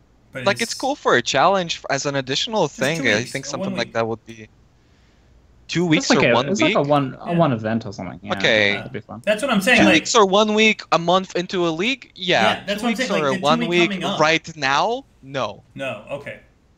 Yeah, I think it would be too much. I think it would end up like Cutthroat, you know, where it's like, oh, this is a good idea on paper. 2 days in, nobody plays it anymore. Like even 1 day in, because it's just, you know, it's tedious. Yeah, like Ziggy said. Pathfinder will be more popular. Fast recharge over time. Pathfinder's OP, man. It's just dumb. All right, let's get one more question out there. Race. Okay, Beyonce. Can Pee-wee have a unique spring cleaning? There are too many uniques, and I almost never get excited about uniques dropping anymore. Do you guys think there are too many uniques in the game? Because we're always really excited about new uniques being added to the game. I found, do you guys think there are 12 too many? It's like a question from an ocean. PJ saw, right? I never lucky, man. I don't see that many uniques. I don't know. I think we should take every unique. We should like file a list and just rate the shittiest of all uniques and make them all go legacy. But the problem is that everyone's going to make a build around them. But shit is take subjective. each of those and add an interesting mechanic to them. Now they're I think overpowered. that a lot of the new uniques aren't that interesting. I think that's the main issue. Like, every league, there's a bunch of new stuff added, and only 2 of them are like, okay, I can use that. There's that one that you get at, like, level 40, which is okay for 2 bits of leveling, and that's it, but it's outclassed by something previous. I don't know. More interesting uniques, but less of them, I would prefer. They have made a lot of filler uniques of late, and on one hand, I like having like different leveling one-handers now. It's pretty cool. I recently leveled with a bunch of those. At the same time, yeah, there's like a whole bunch of like filler uniques, and I was actually saying with my stream the other day that the name unique is incredibly wrong. Yeah. And people will get salty about this because it's like, D3. But I think legendary is a better name. Or someone came up with a better name again, relics. I feel like they're more of a relic than anything because they're not necessarily very unique. In fact, they're the opposite. Rares are much more uniques than uniques are. The reason why it's called unique is because they have a stat that you normally cannot get on that piece of gear. So, for instance, Primsorrow gloves, you getting the cold or physical to cold. That is a unique stat that you cannot get. Yeah, but how many Primsorrows are on Pee-wee trade right now? Let me tell you what you're sacrificing. None, but that's why gloves, they're unique. Everything. Yeah, they but suck. They've never been changed. Filler uniques are necessary. But that's why you're unique. They're unique because nothing else has that in that slot. Yeah, but look at the level. Like, I know. guys, it's an example. Jesus Christ. Yeah. Oh, yeah, but what are you supposed to do? Keep adding like high level uniques, or keep adding uniques like Scold's Brittle that eventually, like maybe Scold's Brittle is an extreme example, but like Voltaxic, you know, it's something in the game that it's been in the game for a while, and it just through the meta, it just got ridiculous. I feel like that could happen to a lot of item combinations. Yeah. So it's a balancing problem and something they would have to take into consideration every league. When I say AoE, what do you guys think of? A unique that gives AoE. What do you think? Carcass Jack. Okay, Carcass Jack. Divinarius. Exactly. So those uniques are specific as that slot because you can't get AoE in the slots normally. Flat Physical, Meginors, Abyssus. You know what I mean? So there's all these uniques. They provide a role that you normally cannot get in that role. That's why they're called unique. not legendary. What's so legendary about D3 when everyone's wearing the same garbage? Ooh, legendary. That's why I said I like the name Relic better, because they're like relics of the past. Relic I think is cool. Really cool. I think the only issue It's I such have... an arbitrary point. It's just like I thought it was funny. This is game breaking. Yeah. It's unique because it offers something unique that you can't get in that slot. I know, Zeno. I mean, I can't believe we're even having this discussion right now, people. I feel like 10 minutes. It's not even that bad. Come on. It's I got a the good ending point. of the podcast discussion. Doesn't have to make any sense. All right, so my only issue with uniques, and I'm not telling them to change anything because I don't have a backup solution, so I can't criticize until I actually have a reason behind it. But I don't like the fact that 95% of things you find typically are useless or not worth any value. But if you find a good base for an item, you'll pick it up and ID it for a rare, for a chance. I think that is the only part that is a little backwards. Like, sure, you should always be able to craft better gear than uniques, unless you have like those really specific ones. But I don't like that you see the best base in the game, and you'll pick it up and roll it to make sure. But there's a unique that drops next to it, and it's 95% of the time, oh, I know what that is. I don't even need to ID it. Like, garbage. I mean, when was the last time you were excited when you saw an inner treasure mob? I always get excited. Every time? What level 1 am I going to get? How many Every time alchemy we're shards? starting. All right, The anticipation. both of you guys, I want you to take a look at exclamation point shavs. There's your inner treasure. RaizQT was there for one of them. Remember that one, Raiz? Ooh, nice. I don't remember anything. You remember that? You wanted to come in on that map, and then the shavs dropped from I the don't know last why boss? you're reminding people of this. You didn't share it, man. I deserve that stuff. So inner treasure does work. It's just there's a lot of crap uniques out there. But, like, for example, they could wait inner treasure to be much rarer, but then it only hits, like, the top 2 tiers. They could do more stuff like that, which I think would make That uniques doesn't more work, interesting. though. I don't Why think not? so. Because that's what Combs Heart and Shavs and all that stuff was in the past. People would never see them, and people would be pissed off. That's why they made the higher tiers more accessible to people. It doesn't Yeah, you don't necessarily need to have make like it- a direct impact on the economy. Yeah. But it's more visible for people that they're actually doing something instead of a player that's been playing for 3 years and goes, I've never seen a Shavs or I've never seen a Combs Yeah. Heart. I've never found an exile. I'm not saying I've that they never should seen a only shadow. come from that. I'm not saying they should only come from that, but I'm saying as just a base mechanic. Imagine if it was a 1 in 1,000 spawn, and when you got it, you were like, oh god, I'm gonna get something which is worth at least 5 chaos, rather than, So So one out of PoE 1,000 rare monsters, you get 5 chaos. We Here's have the that though, problem. like a headhunter or a Right. or a Okay, skull. so No. PoE doesn't want to introduce something that's, well, I can't speak for them, but they don't want like a guaranteed if you find it you will make wealth. They always want the you have a chance of acquiring something. Most likely it's not in your favor. But the problem with saying like if you find this you will make currency is now you will have people will do this. They'll make a 300% movement speed build, put in a T1 map or whatever, and just start running in circles so they find one. And you'll probably GGG. I think he's talking about something different though. He's talking about not you find this, you make currency. He's talking about you find this, you shit your pants. That type yeah, of thing. it's like the a headhunter. excitement. Yeah. Yeah, the excitement factor isn't there. You're like, cool, inner trash. I mean, it's been dubbed inner I think trash it's for there. a reason. I like it. I get excited from it. There's nothing more Back exciting to the than... question then. Go ahead, Ziggy. Back to the question then. Do you guys think that they should cut out a bunch of the like filler uniques? Do you think that would be that would like solve what you guys are talking about? Well, uniques I are would like paid if they for by revamped them. supporters. Not remove them. If Well, they not all of them. slowly revamped them, that'd be interesting. Yeah, I think that's my approach. I'd like them to add unique effects to some of the ones that are otherwise pretty garbo, but now enable some niche build somewhere with one of the ascendancy classes. So instead of adding 10 new uniques, you could add, say, 2 and you rework some old ones. That could maybe be more interesting. And it keeps the loot table somewhat balanced. Let's talk Hirizire. Hirizire was rebalanced in 2.0, and now it's like... Lightning Coil is still a big thing, but Hirizire, when it was rebalanced, was actually used. It's still used by some people, but it was a good change for it, you know what I mean? So Yeah, it's for sure. They haven't done that in over a year, so yeah, you're right, Tarky. I think they do need a rebalance, man. I do. Like, make Grim Sorrow's not shit. Like, there's so many I good like that a leveling lot more. uniques. I think we're done. Might be guys. exciting for people to be like, oh, some of the stuff in my stash is now worth money. Yes. Well, actually, it would also, someone mentions in chat, it makes the whole 3D art thing way less of an issue. Because if you stop adding new items and you revisit old ones, that's less art you need to create. I still That's actually safer I still money. can't believe Voltaxic and Lightning Coil don't have 3D art, right? Two of the most popularly Well, needs in the that's how game, you get right? your MTX armor sets. No one wants to run around wearing I lightning guess clips so. like dog. I guess Most- so. Everyone buys the armor set. Just buy this for Good 42 bucks, no problem. My biggest PJ Salt right now is how you're gonna make an alternate art Whispering Ice look badass, and then it's not even alternate art when you equip it. It looks like the same dumpy staff base. Then what is it, a foul staff? I don't know what the staff base is. But like Whispering Ice doesn't even have an art, and then you make alternate art Whispering Ice, and that's still the same dumpy base white staff look. Oh my god, the rage. It's been out a year, man, a year. We care about racing though, man. Yeah, out of TLDR, interest, care about completely racing. left field. What would you do if they started giving Miles MTXs? Like, if they gave a stash tab to if you got 500 racing points, would that be terrible for the game? Yes. Why?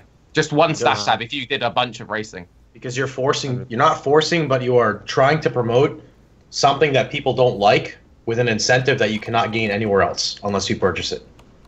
Okay. So kind of like, unless it was currency and not points, because that's kind of what Yeah. Masters Yes, do, yeah, right? if you got You're doing currency, stuff that can you do don't points. like. If you got points, yeah.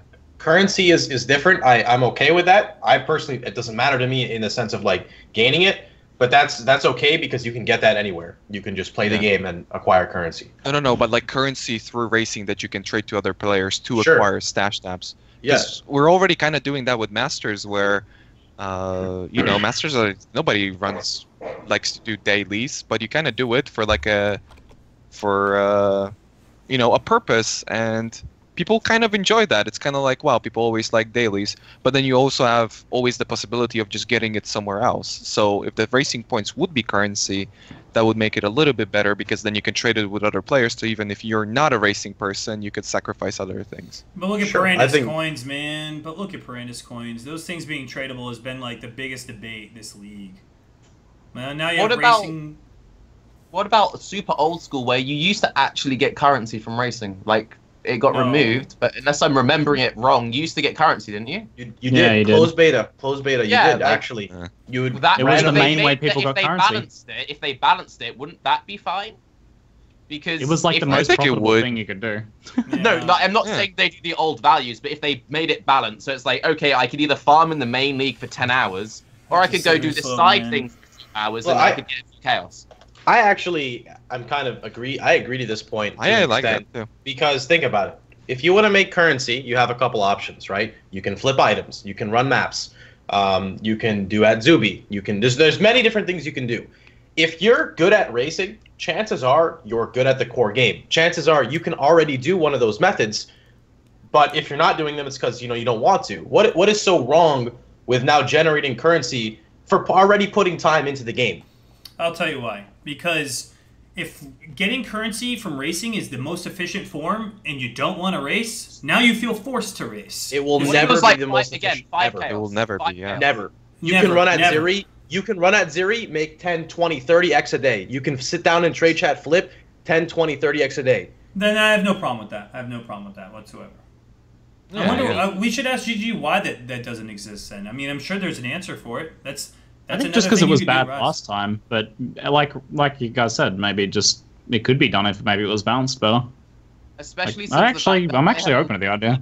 come into my chat saying I can't trade, I don't have stash tabs, and now people kind of have a bad view of GGG because I feel like I'm locked out of the economy because I don't want to buy stash tabs. If you're completely new to the game and you've seen this awesome build guide and you're like, I need a Mjolnir. How much is a Mjolnir? 30 chaos. Well, if I did 10 races, I would have my 30 chaos. I could buy my Mjolnir.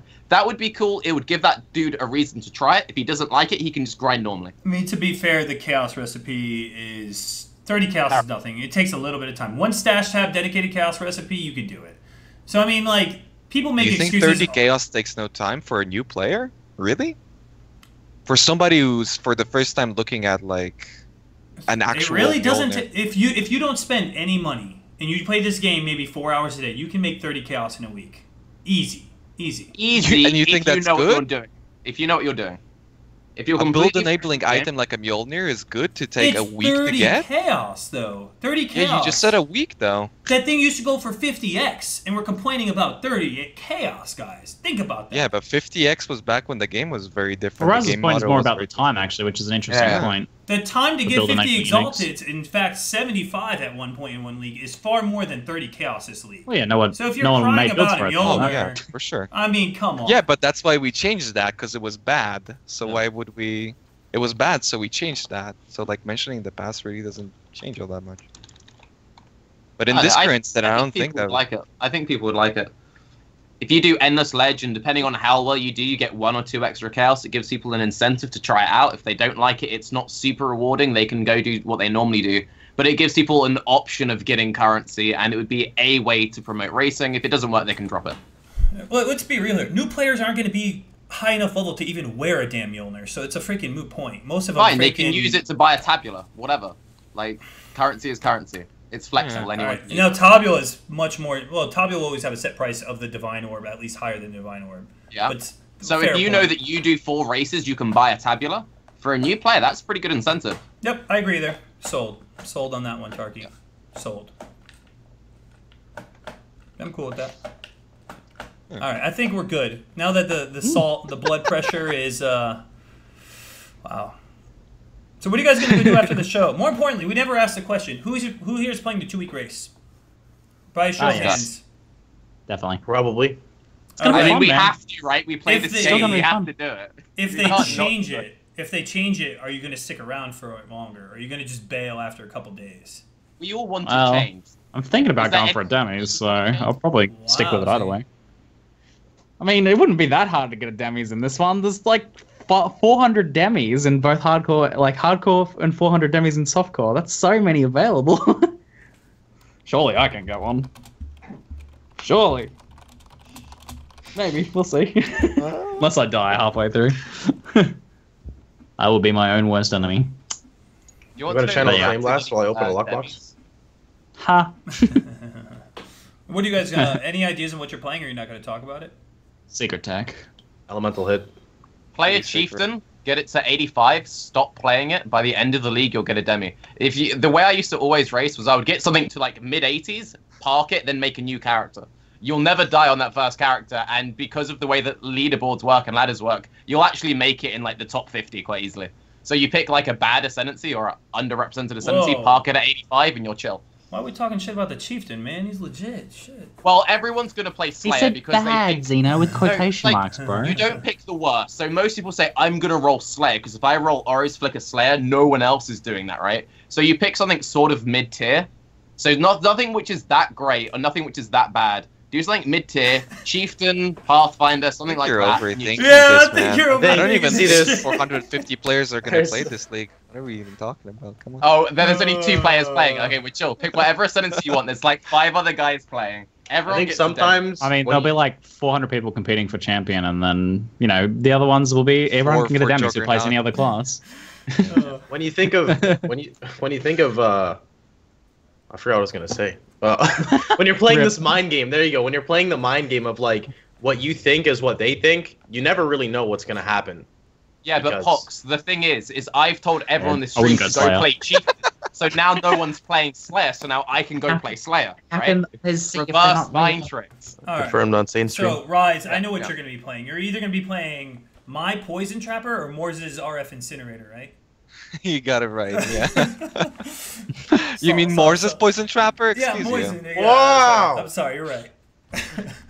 On that note, does anyone want... TarketCat, where can people find you out, man? If you Google TarketCat, you'll find me on both YouTube and Twitch. I do YouTube videos. I do Twitch every day. You can find me there. All right, and Rise, where can people find you? You won't find me at TarketCat. You can find me at RaizQT on YouTube and Twitch. And Twitter. Follow me on Twitter. I need more Twitter people. Aw, am I following you on Twitter? I'll check it out. Fucking You're on rude, Twitter? man. Of course I That am. was rude I'm, as shit. I'm not following you. What? How else Rise. can you find all his poker streams? Come on now. All right, Fine. guys. Well, with that being said, we're gonna head out. No troll today. No troll today. Cheers, everyone. Come in. Wait a minute. Actually, this is not a troll. This is legit. May 22nd. May 22nd. On your calendar, mark it. We're going to be doing most likely, well, definitely Chris Wilson and maybe Carl of GGG will be stopping by, and they are confirmed for that podcast. So we're going to be talking all good things with them. Nice. Hope to see you all then, May 22nd. We tentative whether or not we'll have a podcast in between then. We may, depending on the hype that gets released. So definitely May 22nd. So cheers, guys. Thanks for tuning in. See you later. I'll salute too with everyone. Yeah, we'll salute. Who are we gonna host? I think we're hosting you, TarketCat, right? Yeah, I'm streaming after this. Turn it on right now. We're gonna host you right now. Get that shit, bro. Let me go turn OBS on. Give me a second. Sure. Man. Okay. I'm streaming. Oh god, hang on. No. Close. Oh shit, hang on. Fuck. No. Okay. I may or may not have accidentally streamed Skype. Maybe by accident. No, we're good. It takes a few seconds to kick in. It'll be fine. Okay, we're chilling. Whenever you make a mistake like that, the last thing you want to do is announce the mistake. Just out of future thing. Okay, we're streaming the PP. I accidentally ate my booger on you stream. will have a lot of mistakes. Especially with us, man. I'm just telling you, you will hit a lot of bumps in your streaming career.